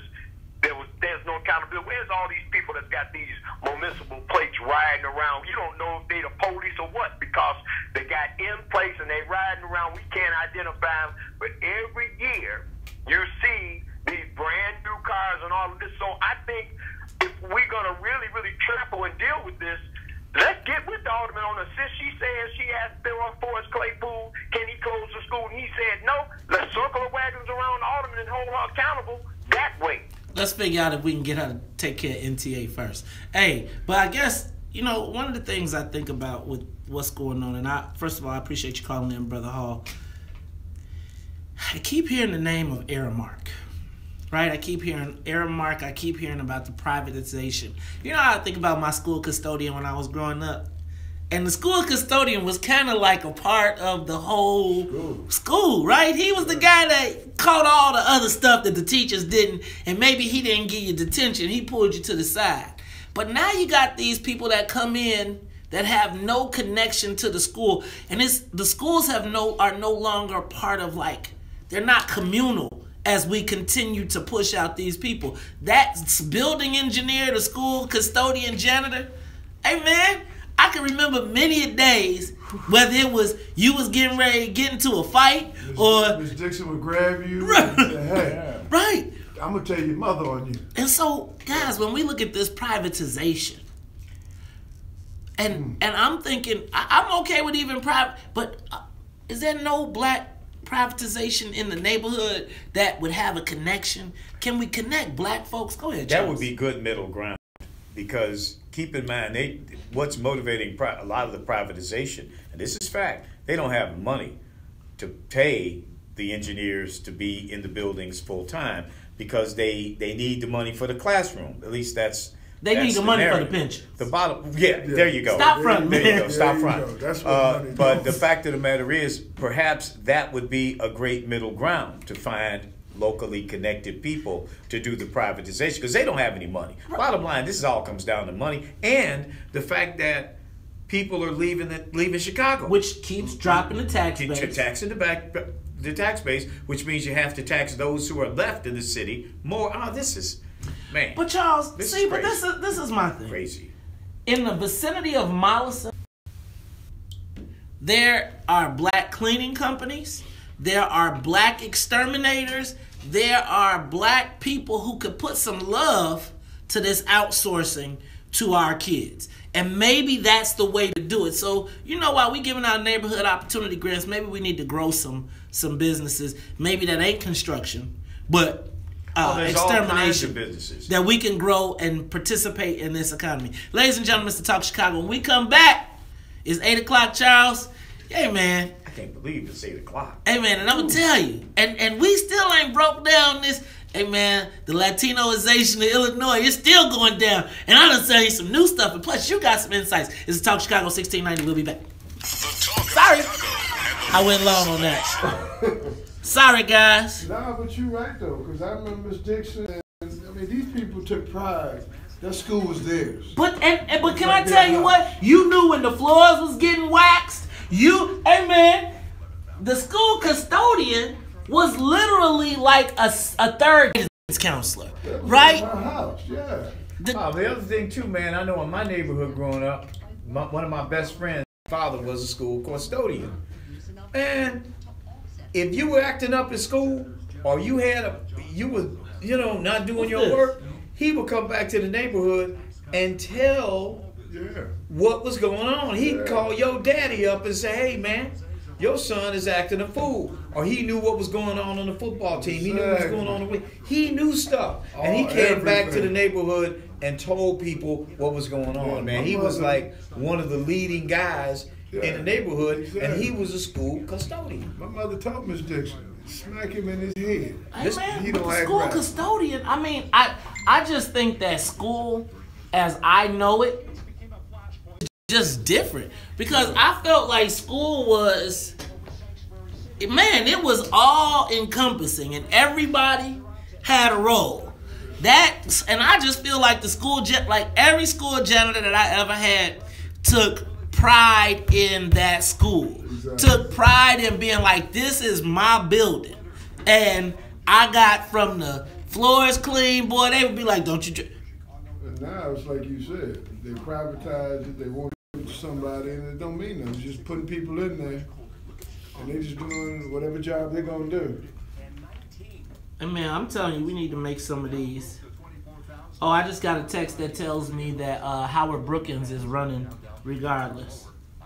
Regardless of what? Bobby Rush. Oh, he always does it, yeah. Yep. He always gets out there. That's a smart move on his part. Since Bobby wants to be very quiet about it and low key, he always goes out there to make sure he's on the ballot in case. It only takes 1,000 signatures. Why not? Yeah. If he's, Bobby's serious, then just back off.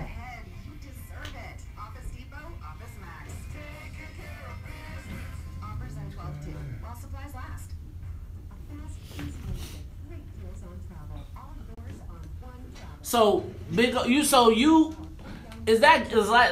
not trying to get in your business, but do they do that for a lot of you? Do a lot of you guys do that?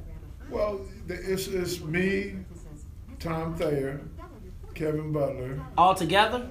Y'all y'all just break? Okay. Keith, there's about 7 of us on the team, and some of them, I've been doing it since for about 15 years. Really?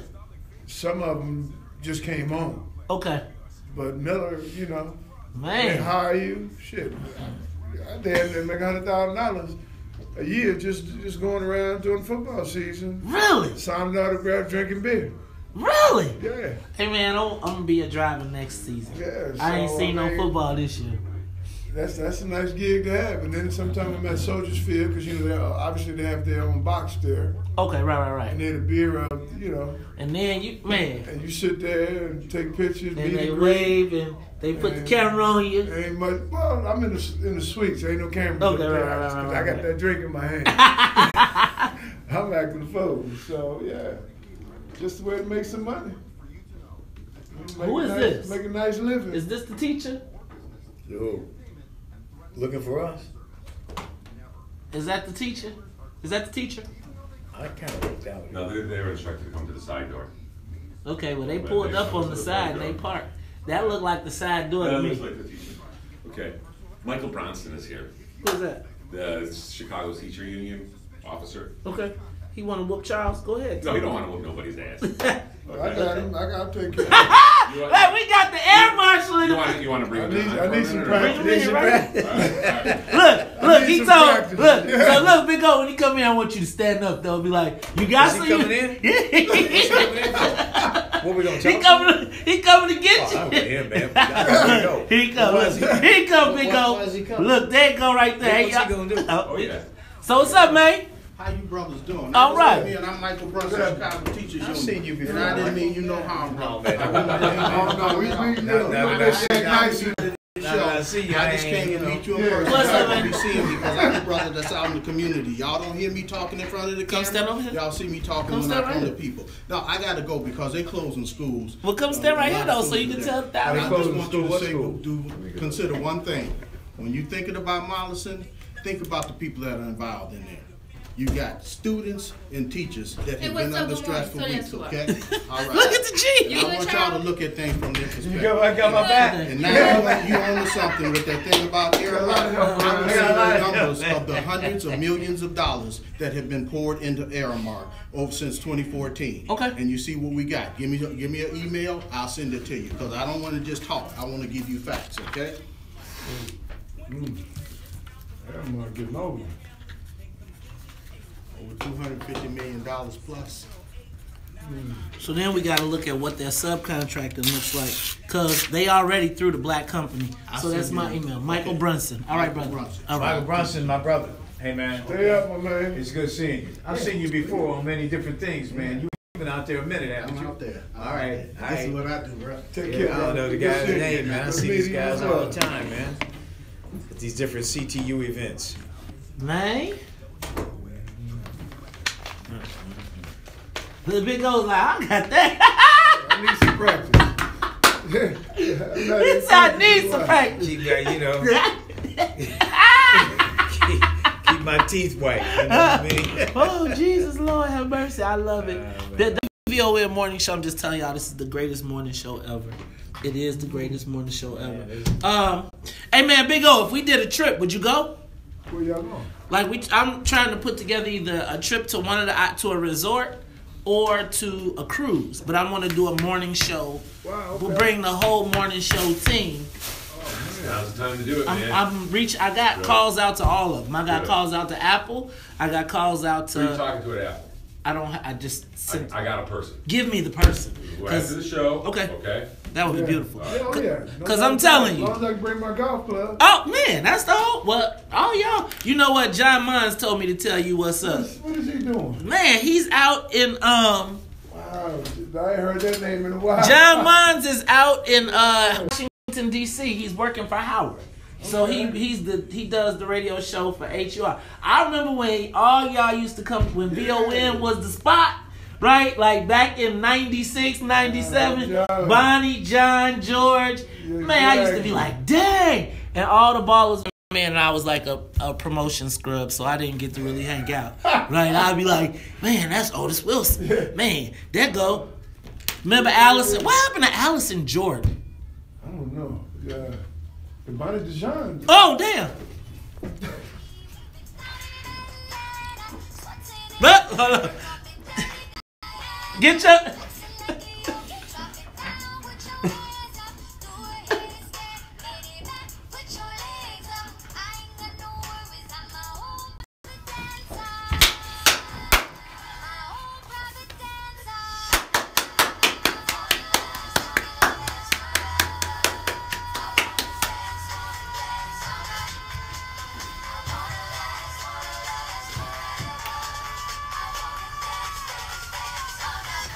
Baby, bend over. Baby, bend over. Baby, bend over. Let me see you do the yoga.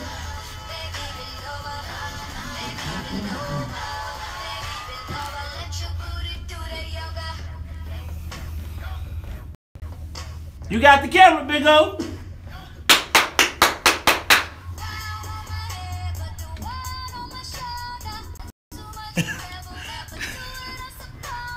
Bending, never breaking. Got my. You are tuned in to the Top of Chicago 1690 AM. I'm your host, Maze Jackson. Got my main man, Charles Thomas, in the building. But you know what, Big O? You know, Charles don't ever get with me, man. But I see you get your yoga stretch on. Man, I feel good right now. Nice and Man, I thought I was going to have to do some exercise. Hey, man, I saw you. Oh, look, Big O was getting his. Big O got the flex yoga going on. He like, I'm swole. Check me out. I'm just swole. I can't really put my biceps up. I just be like, let me just get my long sleeve shirt on. Ladies and gentlemen, this is the WVON Morning Show. I'm your host, Maze Jackson. Got my main man, Charles Thomas, in the building. We got the Air Marshal, Otis Wilson, Super Bowl champion. We got Annette Das Vidania Flournoy. Y'all see she got a foxtrot hat on. That's not a wolf. That is a fox. I was gonna say, what is this, velvet? But you was like, no, that's fox. He was a fox. He was slow. Right. That was a slow fox, and he was not very sly because he got caught. And then we cannot fly the soul plane without the musical conductor. That's right, ladies and gentlemen, Miss Sonia Escobar. This is the WVON Morning Show. I'm your host, Maze Jackson, Charles Thomas. Charles. What do you say, Maze? You know what, man? Can I tell you something?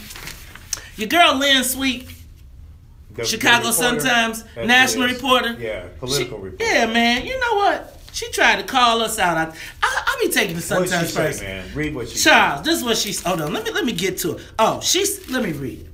On this crazy stuff about Rahm and Luis, Garcia forced Emmanuel to a runoff in the 2015 mayoral race.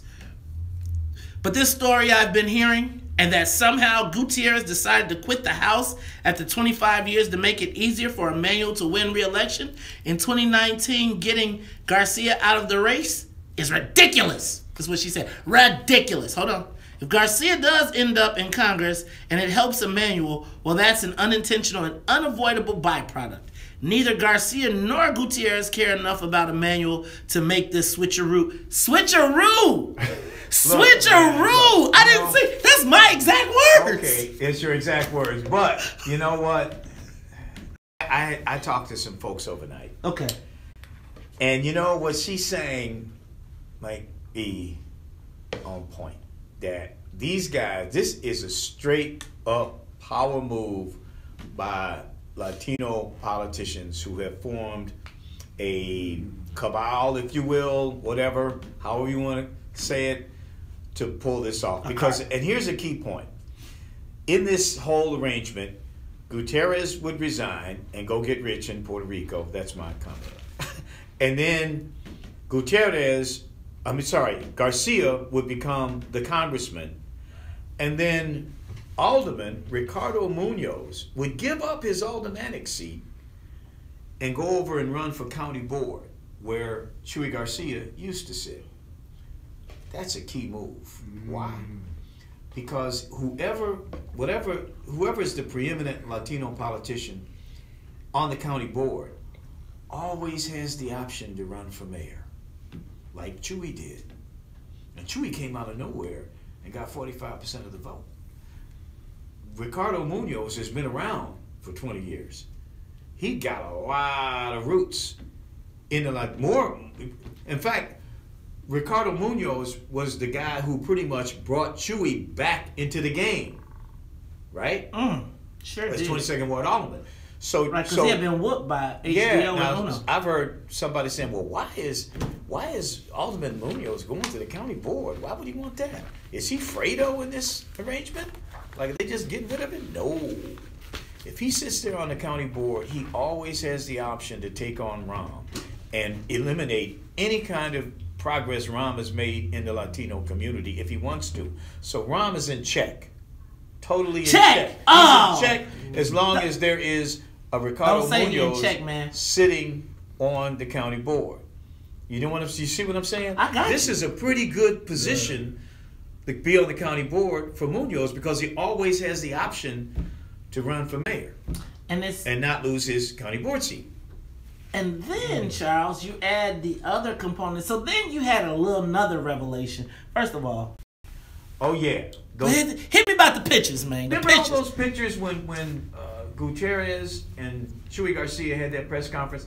They had all those pictures of them with Harold Washington saying, we are the sons of Harold Washington.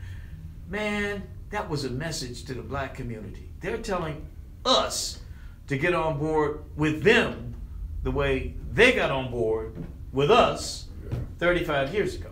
Get it? Yeah. Get it? Oh, yeah. They are saying, black folks, if you want to do this again, we're game. But this time around, we're going to take the top, and you're going to be the muscle. Now, they weren't the muscle then that we could be for them today, but they're saying, hey, get over it. We're now the second largest minority in the city. Get over it. Come with us, and win. That's what they're saying. I would not be surprised if they don't put up a candidate like a Ricardo Munoz for mayor in 2019. I wouldn't be surprised at that. And you know what? He's got the depth of experience to do it. Yeah, he's got some stuff he's going to have to get. He got some hiccups. Well, you know, but Harold had hiccups, right? Harold had hiccups back in the day. And people got over him. See, that's why I'm here. It cracks me up. But I mean, he got some things he got to overcome. But hey, you know, I mean.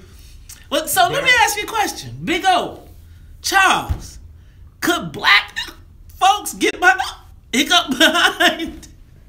the Latinos? Would we play second fiddle to the Latino community? Decisions. Well, you know decisions. What? You hear that song in the background? Control. What have the Latinos done for us lately that would make us get behind them? Like, what have you done for us lately? Those big photographs, big oversized photographs, said what they have done, which is they got behind Harold. So we'll give them one. Well, we give them. I'm just asking. Well, but then you also have to ask yourself, well, what's the alternative here? Green team? Is that the alternative? Charles, just so you know how we maybe Barack will come in and say vote for Rahm again. No, Barack is gonna say vote for Arnie. Whatever. Are we gonna buy it? Is that gonna be our guy? I mean, I don't know. They're saying, hey, here we are. Come and get me. We're yours. Well, there's a song like that too, right? Signed, sealed, delivered, I'm yours. That's the one, isn't that the one they say? Well, let me tell you what. If we gonna back the Latinos, they're gonna have to answer the question, what have you done for me lately? Yeah. We'll be back after news, traffic in the West. After traffic in the West. Oh, I love that song. But you know what I'm thinking here when listening to you, Charles? They stayed in the game. And whatever position they had, I'm talking about the Latinos, they waited patiently, they mobilized themselves, they put themselves in a position. I can't blame them. No, we don't blame them at all. You know, and so they can get something. And we sit there idly, waiting for that one person to step out front, to be the leader, and nobody done nothing. Ooh, we gotta do Shining Star. Go do it now? Yep. I gotta do it right now. Right now. Shining Star. Oh man, I gotta get this, man. Yeah, Shining Star. Now I gotta say, do I do Leak first or her first? Well, we will have both Donna. You can have Donna. You can introduce them at the same time. Okay. Okay. Do I have copy?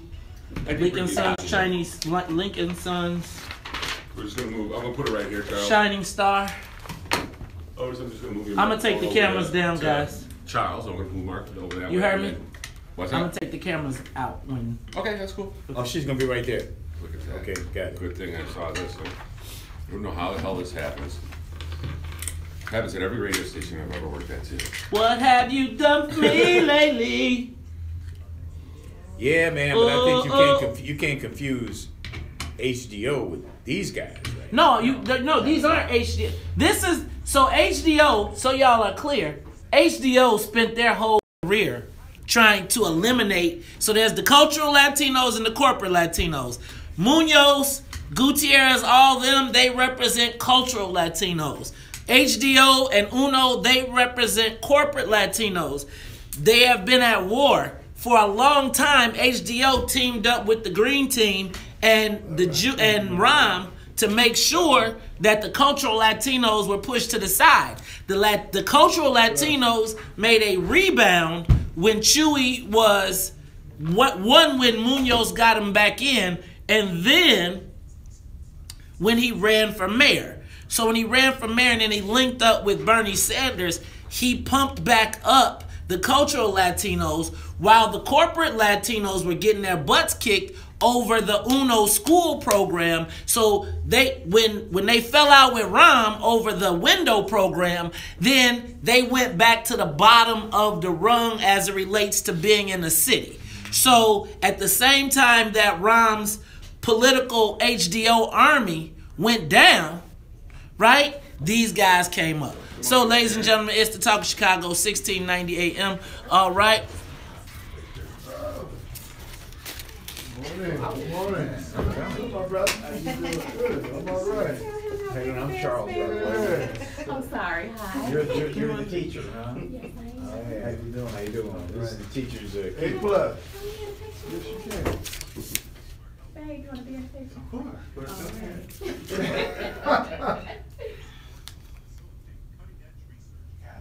Thank you. Get a pen.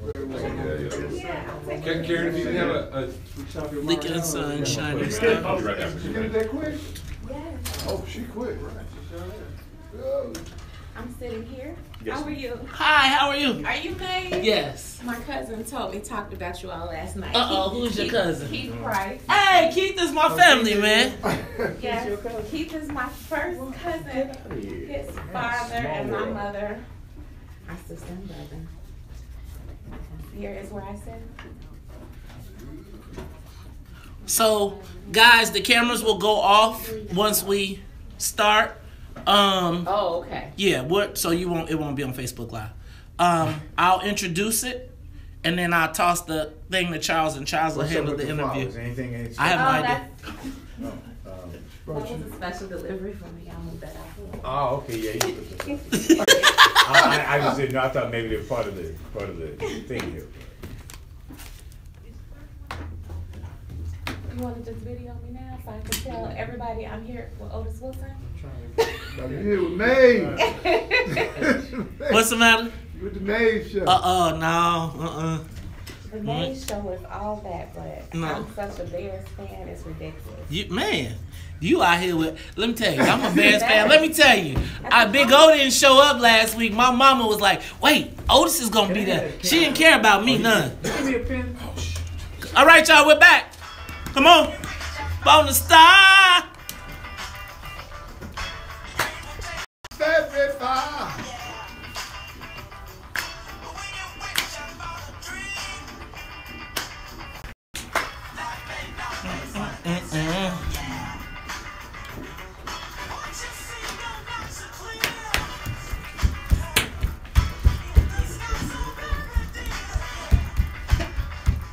You're a shining star.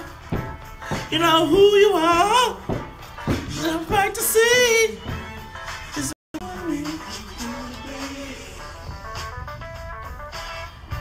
Ladies and gentlemen, you are tuned in to the Talk of Chicago, 1690 AM. I'm your man, Maze Jackson. Got my main man, Charles Thomas, in the building. Plus, you know, we got the Air Marshal. That's right, Big Otis Wilson, Super Bowl champion, Chicago Bear. But you know what we do. This is this time of the month every year, y'all. Be careful now. See, that's why I can't mess with y'all on the morning show. Look, it is this time of the, once a month. Dang, you know what? See, you done threw me off. Ladies and First gentlemen, Friday of the month. You know what? I must tell you that we are proud to be of our sponsors, and we are proud to be part of the Leak and Sons Shining Star program. Now, Charles Thomas, you take it away. Yeah, man, the Leak and Sons Shining Star program. This is one of the best moments of the month that we have here on the WVON Morning Show because we get to honor a shining star who is a teacher. Yes, and Charles, you know what I messed up? I forgot to announce that we've got Donna Leak, and Donna Leak and Leak and Sons put this program on. Donna, welcome to the WVON Morning Show. Yeah, Donna, the Lincoln Sons Funeral Home is doing great work in honoring teachers. Tell us something about Shining Star. Well, we initiated the program because as a lifelong educator myself, I felt compelled to what our teachers and administrators are doing. And the school system. Hey guys, I just took the cameras out, so there won't be no problems. Did you get all my information? Okay, because I want to be a better. Oh, you good. We have agreed that this is. Charles is gonna handle it. Because they're friends with him. I don't have a problem. I'm sorry, you ain't personal. I have absolutely no problem with that. I want them to get exactly what they want to get out of it. And we want to acknowledge all the incredible work that Weekend Sons does. Hey guys! Over the many decades. What's up, y'all? The WVON Morning Show. Now, let's talk about Here. Aaron Ross Edmonds. Y'all want to talk to Sonia? Yeah. It So says guys. here, it gives you, it tells me. Was that messing you up at all? No, you good. That ain't nobody's business, right? But yours. But you were raised in the Roseland community. You attended Jesse Owens Magnet. So while they're on air, right? That's formerly I'm back the here, Fine Arts Academy. and I'm doing all this, right? So I'm seeing myself. It's kind of weird. It's Casual Friday, guys. It's Casual Friday. Hey, we're live. Who just came in the building? That's Perry Small, guys. How much time I got? 5 children. 4 minutes. Okay. So wait a minute. Sorry, guys. It's hard. So look, I can see you guys. I try to comment as much as I can. Keep it on you, babe. It's on me. Now Yeah, we're good. Expert in STEM, teaching science, technology, engineering, and My hair, y'all. I'm getting it done this weekend Looks pretty. for the senior breakfast tomorrow. Yes, getting ready. Let me go prepare for the show. Right on 50th and I love it there. I just actually started there last So I can put up the show right here. As soon as I walked So we through can the hear it. building, I pretty much fell in love with the students and the staff, and I just love it there. So we when have you talk Charles' about choice. STEM and the importance of STEM curriculum, science, technology, engineering, and mathematics, that's the rage right now. It's all the rage, and it's getting kind of old now because now it's changing from STEM to STEAM, where they're adding the A in there for the art component, which is a huge part of my classroom. Anybody buy some And, sugar? Some sugar What we're trying today? to do these days is Pop, we're trying to make candy, it so that science chips. is not so far-reaching from children. When I my never get to students be look on at me here. and Oh I my say, God, well, these hey, I'm a angles are not scientist. working for I have a me. master's So in we're going science. on They say, no, you're not a resort, scientist right? because Yeah, you're I'm not gonna try and do a scientist resort like or Doc Brown from Back to the Future. Dang, I'm what is like, our- no. Right. Science is everything and anything. We need So better you lighting. can't have science without technology. You can't have science without Now, math. I'm at gonna be all, at the because senior science breakfast is tomorrow. math. What time are you Actually, gonna get there, math man? is a science. 11 o'clock. Reading is a science. Everything is science. I was gonna be there like at 9:30. Not me. Y'all be going to sleep. Because I want to But serve you know, my seniors. I heard criticism of this whole hardcore STEM, science, technology, and My they- daughter's we forget 10, about, and she's in a again, STEM you class mentioned the arts, but every Saturday. civics, how to be a citizen, how to be able to be engaged in society. He's so proud of his. Well, civics is a science. He sent her flowers yesterday. Civics is a science? Send who flowers? So She bought it's us part her of flowers my curriculum before the because I program. also She didn't know. teach Charles social knows. studies. So it's now called How much social time? sciences. We have Because 3 minutes. civics is 2. a study. We're at It's 2. the So you got your study of dancing human shoes on, 'cause you behavior, know those things psychology. gonna wear you out tomorrow, So we right? do have Watch. curriculum, I'm especially hitting- CPS. I'm hitting them where in we quiz. teach the kids about being We gonna see servers. because they are This last Yeah. aggressive. I know that, man. I be getting me too. It's gonna be a lot of seniors be hitting me with me too cases. That's all right. They gonna get you. Let's go talk to Big O. Y'all wanna go talk to Big O? Say bye, Sonia. Bye, guys. Let's go say what's up to Das Vidanya.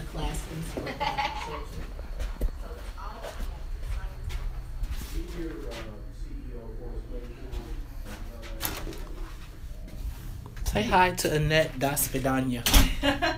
Say hi. Vidanya. Say hi, Das Vidanya, to the people. This Everybody is in the middle of me writing a newscast under deadline within the okay. next Let me get out. 30 seconds. Okay, she's Okay, got to get out. bye, everybody. Annette Das Flournoy. Vidanya, dog. Das Vidanya. Okay, guys, come on back. Tell everybody come back. How much time I got? Uno minuto. Un minuto. Yeah, okay, guys, I'm going back. STEM program in your school is that a good STEM program will have a big impact on reading and math because STEM is about application. You can go learn the strategies and read about what to do. Once you come into my classroom, you actually do it. So when students leave my classroom, they're more prepared not only to tackle the rigor of the coursework of high school and college and career, but they're also more in tune with this 21st century world we're moving into. Okay, we're talking about, you're in the Inglewood community teaching now. They're going to close. We're hearing now they're going to close 4 high schools there. Yes. 4 neighborhood high schools. That's going to be unsettling to the kids you're teaching, isn't it? Yes. In the community where I teach, I can see a lot of charters popping up, which is sometimes unsettling because I think that a place like John Hope, there's a legacy there. Percy L. Julian has a legacy. Morgan Park has a legacy. Lynn Bloom, where my kids attend, have a legacy.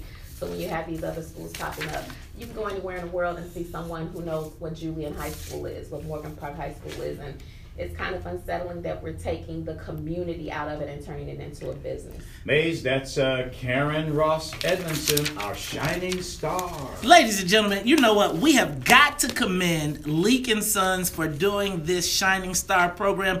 Donna Leak, we want to thank you very much for giving us the opportunity to highlight Karen Ross Edmondson and all of our black teachers that are doing wonderful. I don't know, all of our black, am I allowed to say black? I'm sorry. I didn't mean that. But all of our teachers that are doing a wonderful job, and it is important that we keep highlighting teachers like this. Donna, you have any closing statement?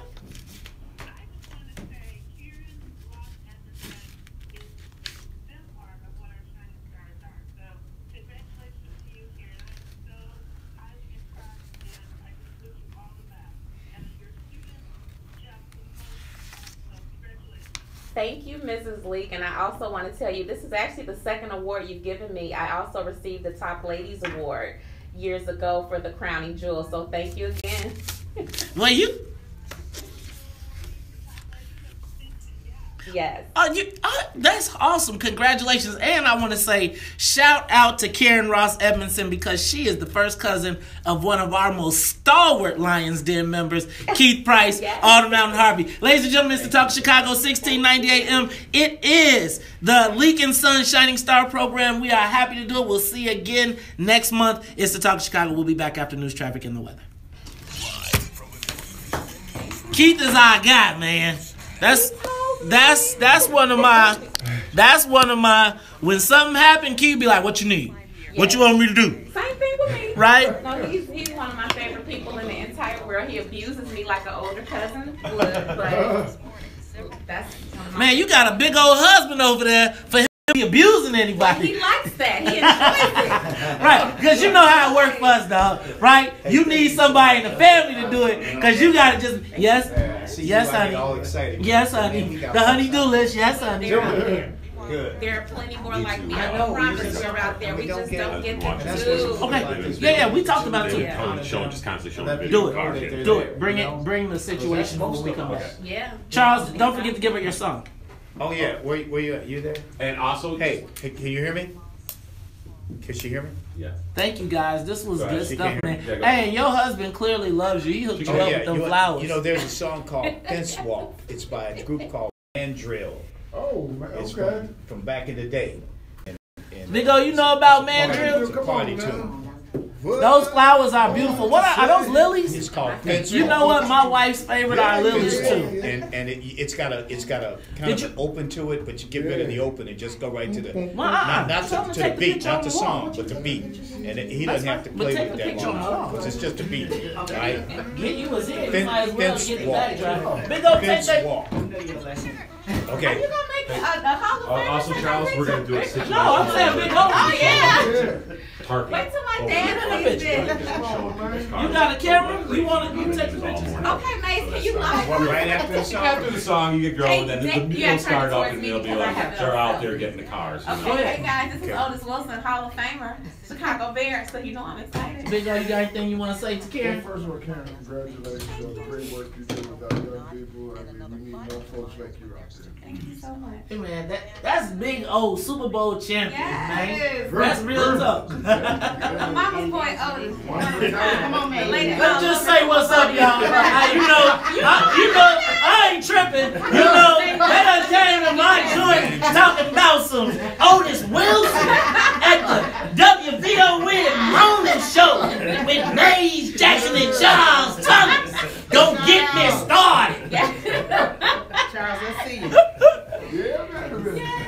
Awesome. Thank you, guys. guys. Are you kicking me out now? Appreciate you. All right. I gotta get my thank you so much, everybody. You are welcome. Thank you for what you do for our kids. Yes. Let me go head to them right now. Get them babies.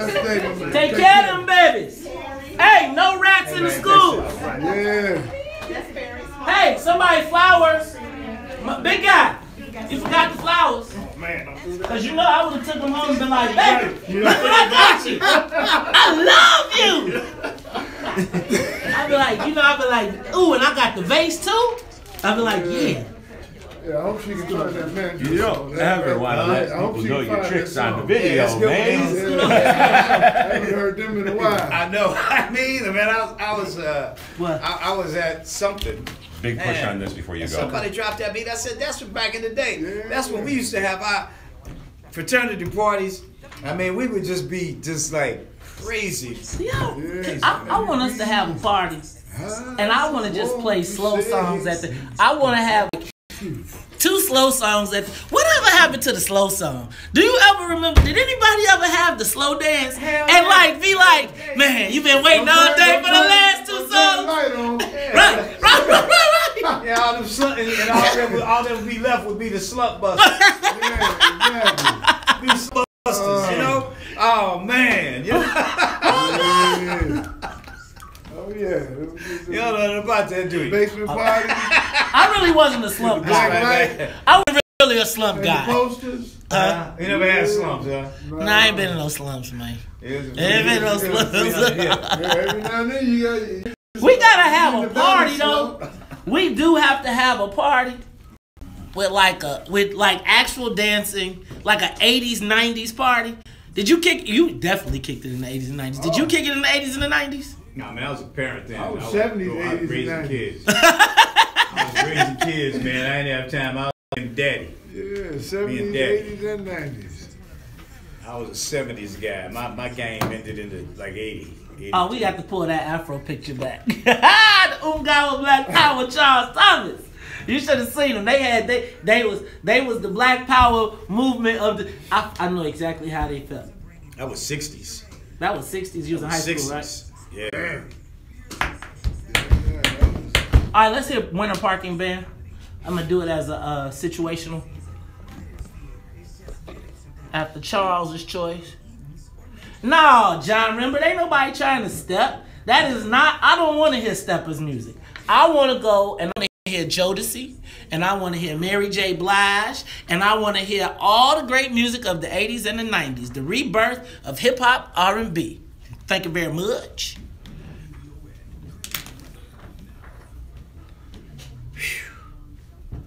Is there anything else besides parking that we need to hit? Where's my notes? Okay, dokie. You see they paused the Obama library? Mm-hmm. Sanders is coming in to endorse Chuy Garcia. Let's see. Mollison Rats. Shining Star, we did that. Hey, can I ask a question? They are asking, Big O, what you think? Do you think they should make John Conyers step down for sexual harassment? And if so, how come they ain't asking Al Franken? Well, What you think this Me Too is? Do you think this Me Too is overblown? No, I don't think it's overblown. You know, I think now it's gotten to the point where it's just getting crazy. Players going down, dropping like flies. $25 million a year, dog. Players dropping like flies. You ain't just losing your reputation, you losing your job. $25 million. We back. Yeah, so. Don't say the song. Should have played the beat. Woo, there you go.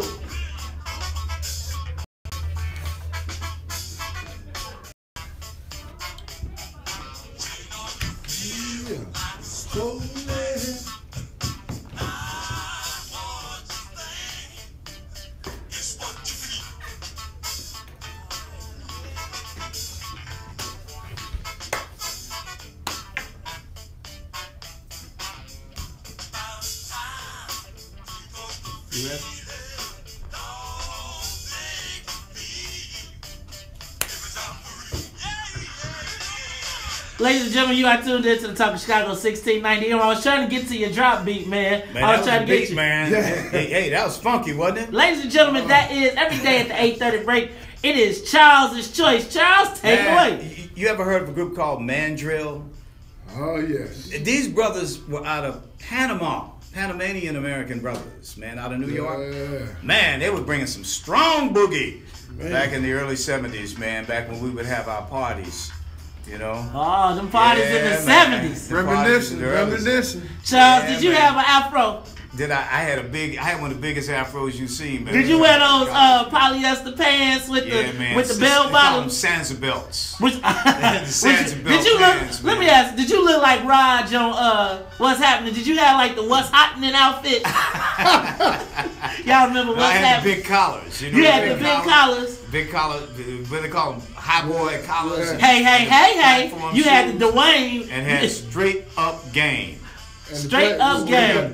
They were the Playboys in Brooklyn. Right. The Playboy. Now, what's the Playboys, Big O? Playboys was those suede shoes with a little high. To the mic. Just falling on me. We had Playboys. Yeah, we had game in those days. I mean, it's like we ain't like these players today. Who's training these players, man? Today, who getting caught in this Me Too? Let me tell you, brother. Who trains these players? Well, see, you know, I've been seeing more white folks getting caught up in this Me Too stuff. I was wondering, do the sisters? Did we talk about this? Have sisters taken a kind of like a vow of silence? Because they like, you know what? No, sister would smack you if you did some of that stuff. Because I'm just wondering, you know, I know sisters have had some Me Too's, but they haven't been running to the forefront. And I wonder, is it because they already know that the black man is under assault? And if they take more brothers out, we really gonna be jailed. Some of the stuff that these guys are doing, man. Men ain't doing that. They ain't doing that. Yeah. They ain't got to do that. Come on, man. Black men ain't say I ain't got to whip it out. Because, you know, black men walk in the room and be like, I got sweatpants on. What you want to do? They ain't selling no cases either. Man,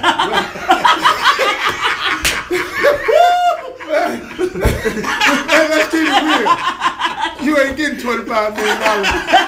They gonna say I'm fighting it. Collect if you want to. Collect if you try. Right. You can try to collect. Ain't no Matt Lauer around here. Ain't no $25 million a year. Yeah. Hey man, no, check this out. Not to throw you under the bus. Warning. Ooh, yes. Warning. Be alert.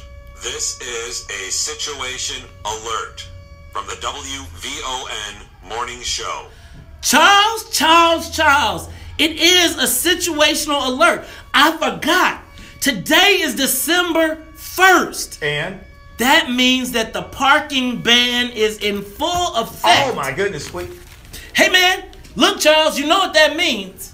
That even if it isn't any snow, the tow trucks have a right to tow your car. $230. Look, last night I live on That's if you don't have anything else on your plate. Man, check this out, right? So, first of all, there was no snow on the ground. They got a big snowflake on the sign, and it says no parking from December 1st to April 1st or when the snow is over 2 inches. Right. But can I ask a question? If it's no snow, why can't you park on the street?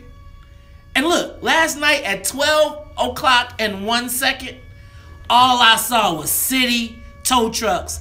Lights, them orange lights, rolling up and down the street. Just looking for the opportunity. Not saying, hey, move your car, give you a warning. They was at 12:01. Not for no safety issues. They want that bad. And it was 45, 50 degrees. Right. I mean, like, no ice, no snow, no precipitation. Now, I want to warn, and part of this situational warning, I want to y'all understand what happens if you get told by the parking ban.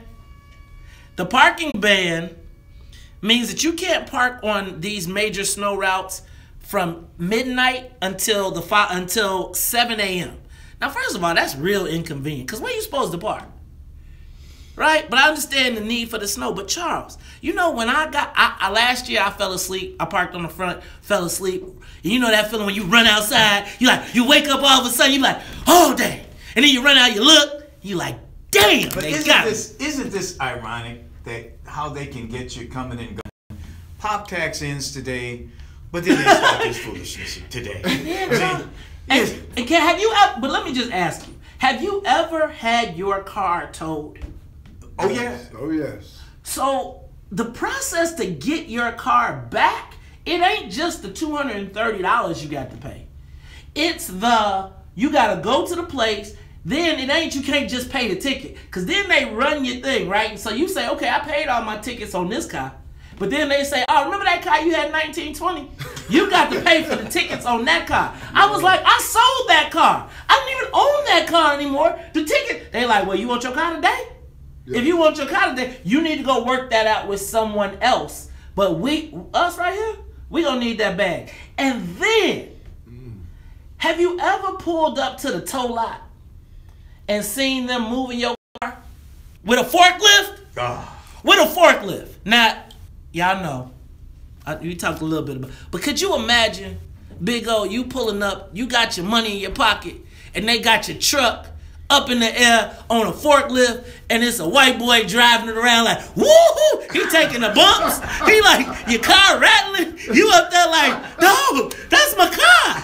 Yeah. Oh my God, yes. Heart attack. Oh man, that's why people leaving this. Yeah, Charles, you almost slipped there. You almost slipped. You almost slipped. You said that's why people leaving this bad boy. I heard you. I heard you. So y'all, parking ban, snow routes. You know, it just seems like we cannot escape the money suck. Money grab. It is a money just vacuum, suck it out your pocket. They got to pay them pensions, man. Somebody got to pay them, man. I mean, hey. Hey, man, I'm seeing all over the news people coming outside. They coming outside in their shorts because it's so hot outside right now for Chicago. Right. To find out that their car has been towed because of the snow ban. Yeah. 50 degrees. 50 degrees outside, and you getting your car towed because of the snow ban. Yeah, man. All right, Charles. Now let me ask y'all a question. they get us coming and going. I'm not sure, but I'm gonna tell y'all what. Big O, you know today was Emancipation Poplimation Day.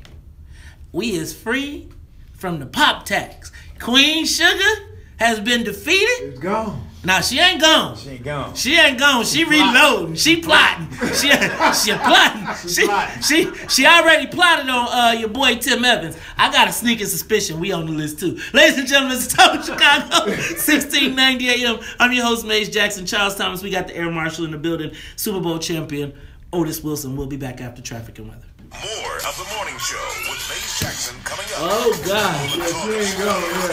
Yeah. I'm trying to figure out how to get that money. Man, she said I'm gonna take it out of Tim Evans' ass. That's what I'm gonna do. Well, isn't he suing, putting some kind of file or something? Yeah, he's suing her to not fire his people. Yeah. I don't understand though her political calculus, right? Like, why fire people when you're going into an election? Like right now, all that is supposed to be, everybody at the county is supposed to be part of your army right now, right? If you're thinking with a political brain, you're saying, okay, right now I can't make any more enemies. The least I want is people inside who's supposed to be, and I understand that they run other, they have their own separate units of government. But let me tell you, she wasn't finna mess with Tom Dart too much longer. Tom Dart was like, okay, keep it up. You know black people love me. You know black people love them some Tom Dart and Lisa Madigan. Woo-wee. Ain't none of them doing nothing for them. No.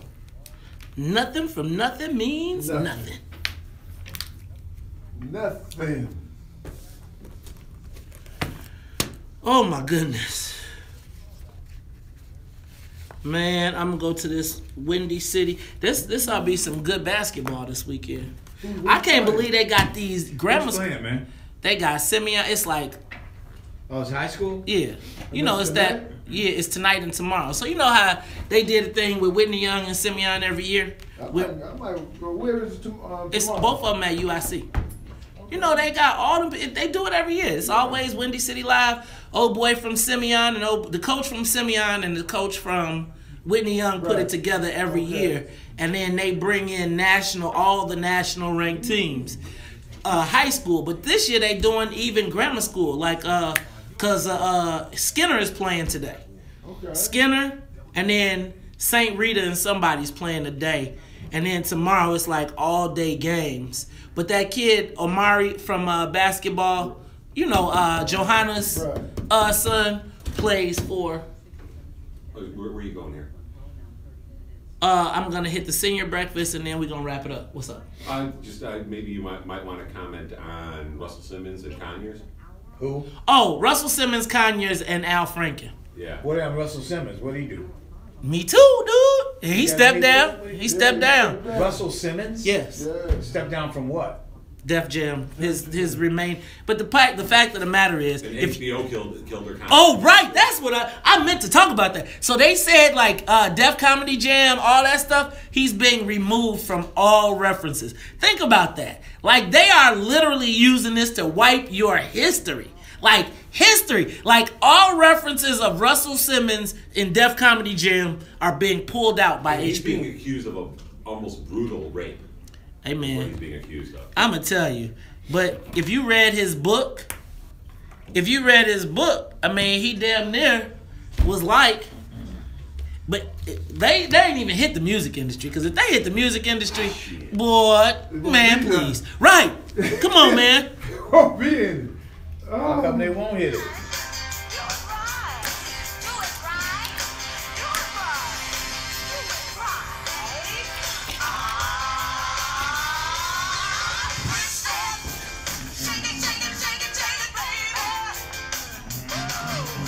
Ladies and gentlemen, you are tuned in to the Talk Chicago 1690 AM. Now I want to encourage you, don't forget tomorrow, it's the senior breakfast at the House of Hope, 8 a.m. to 12 o'clock noon. If you are a senior, we got free breakfast, free holiday tunes, plus, if you like to shake a tail feather, you like Tina Turner, Dorothy Robertson is going to be in the building. Now I hope she got some legs like Tina Turner, because I'm going to be looking. Not like hard, not like reckless eyeballing, but I will be checking, because you know, if you're doing Tina, I got expectations.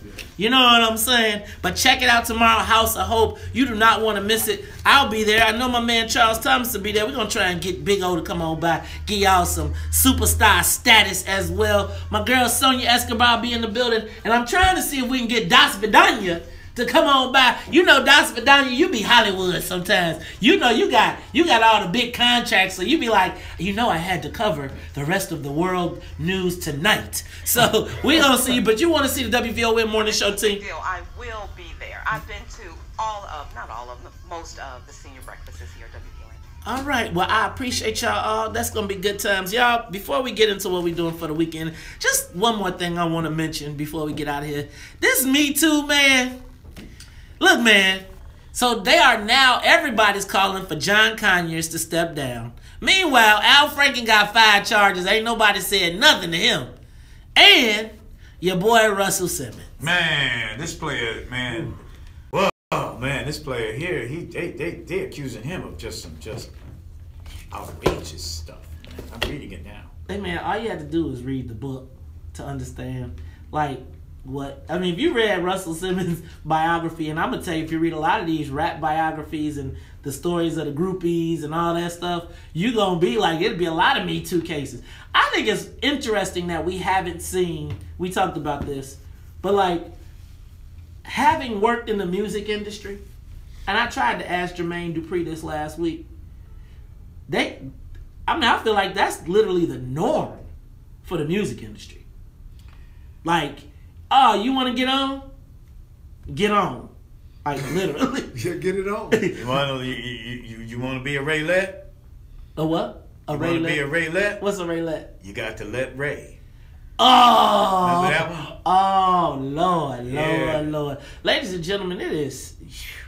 This Me Too thing, though, the thing that, so, I don't know how to deal with it, because I don't want to, in any way, shape, or form, minimize what has happened to the women. I do think that when you hear that HBO has said that they will remove any mention of Russell Simmons from the Def Comedy Jams or any product that he's done, that's pretty deep, y'all. Like, when they say they want to erase your legacy completely, now I haven't read all the charges, but like, Big O, well, let me put it in like a Hall of Famer. Like, if you were a Hall of Famer, do they count your bad stuff, or should they wipe their legacies away? Well, you know, it's different times now, and then they're handling situations differently. And number one, to answer your question, no, I don't think they should wipe you totally off the map, but they should, you know, there should be some, you know, some kind of reprimand. And I don't know where it starts and where it ends. That's why I keep asking for some rules, but and some. They are totally. I mean, they taking people's livelihoods. So now. let me ask y'all a question. So I'm. But to your point, though, let me. I have it on all these other, and it's not a white and black thing, but I don't hear them saying they wiping these other guys' legacies out. Nope, no, I haven't heard that. Well, I think it's only the politicians. They wiped a lot of. They're wiping a lot of legacies out, man. They didn't say they taking Charlie Rose everything that he's ever done and taking his name well, off. He just lost his job. He lost his job. They didn't say let's erase you from history. Programs. Well, that was his job too. Right. They didn't say, hey, everything you did from now all the way back, we taking it away. Yeah. We're going to all of the shows that you produced that were history, and we're going to erase your name from them because we still want to make money off of them. Yeah, man, and ain't no money left on them rush cards either, man. Sorry about that. Yeah. Look at you. Hey, man.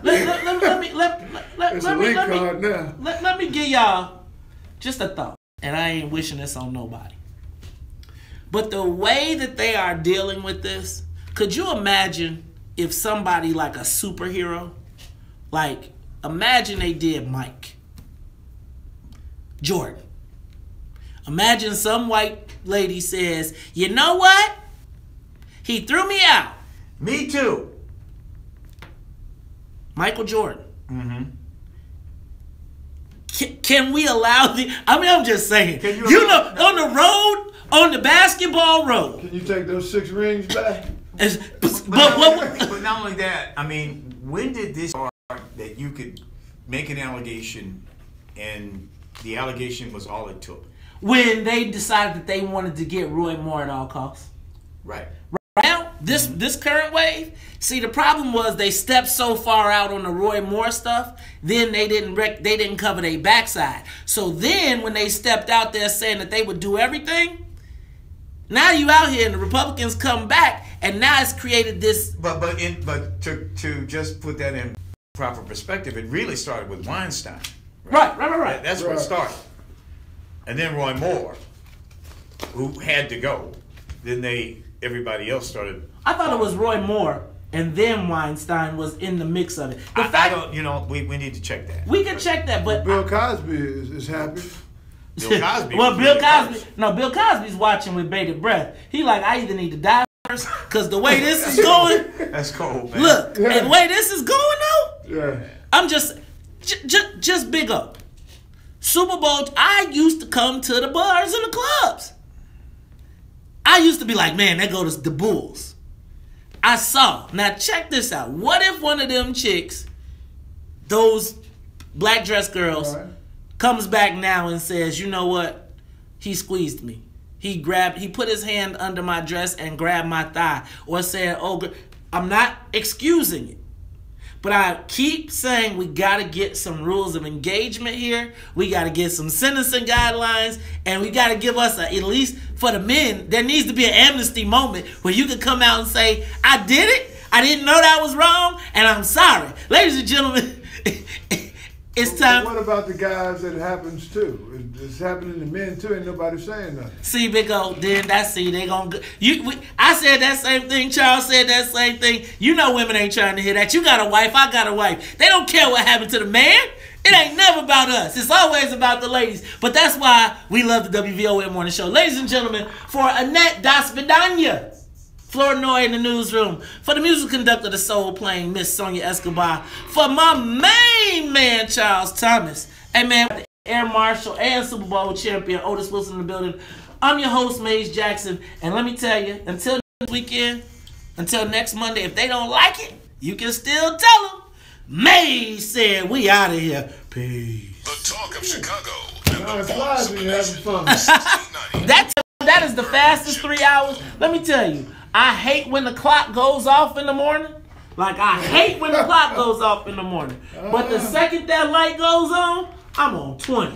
Like, let's do it. And then then it seemed like the clock just go by so fast. All right, y'all. What y'all doing this weekend, Charles? What you got? Yeah, man, I tell you, my weekend's going to start off with a really deflating moment because they're going to funeralize my good friend Cheryl Burton's mother this afternoon at Apostolic Church of God. Ooh.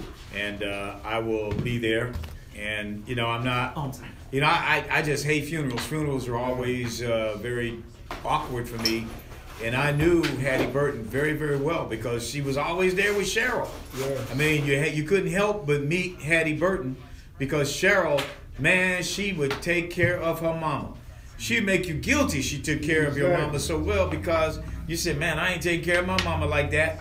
But her mama was her best friend, and she became a mother to all of us because she symbolized what motherhood was. And I tell you, it's going to be a very difficult afternoon for me to begin this weekend. Who's the story? That's my story. Big O, you working this weekend. What you got? Yes. Tell people where they can come see you. You know, it's another weekend of Chicago Bear football, and the 49ers this weekend, 1-9 million. The Bears are 3-10 million. So we're both fighting for the basement to see who's going to stay in the basement. And, you know, I'll be at a few pubs signing autographs and, you know, getting ready for my book tour. So Big O's, you know, keep him busy. There's Perry Small, y'all. She's getting ready to do her show right now. Yeah, so get out of here. She like, get! You're okay.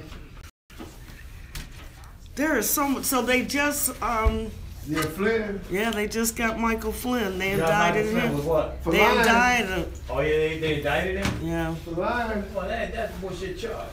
Can Trump still pardon? But that's a chump-ass charge. That's the same thing they got Blagojevich on the first time that he went through. Okay. Yeah, I'm out of here. Holla back. It's your man, Maze Jackson. Peace out. Peace. Right. I mean, anybody. So listen, when they tow your car, they can go get all your tickets, and not only that, they can't get your water bill, but they can. When they tow your car, you have to pay everything, like anything that's on your license. Like so, if you don't have a city sticker, if you don't have everything, and you can't take it out if you ain't got your insurance up to date, and you have to have your title. Do you have to have your car title? Yeah, you do. They let you go in. All right. Be safe all the weekend, man. Thank you for Big O. Oh, hold on. Yeah, Big O. He out of here, y'all. Super Bowl champ. Appreciate you, man. 2 weeks. Peace, Peace out. And soul. All right, y'all. Bye, sweetheart.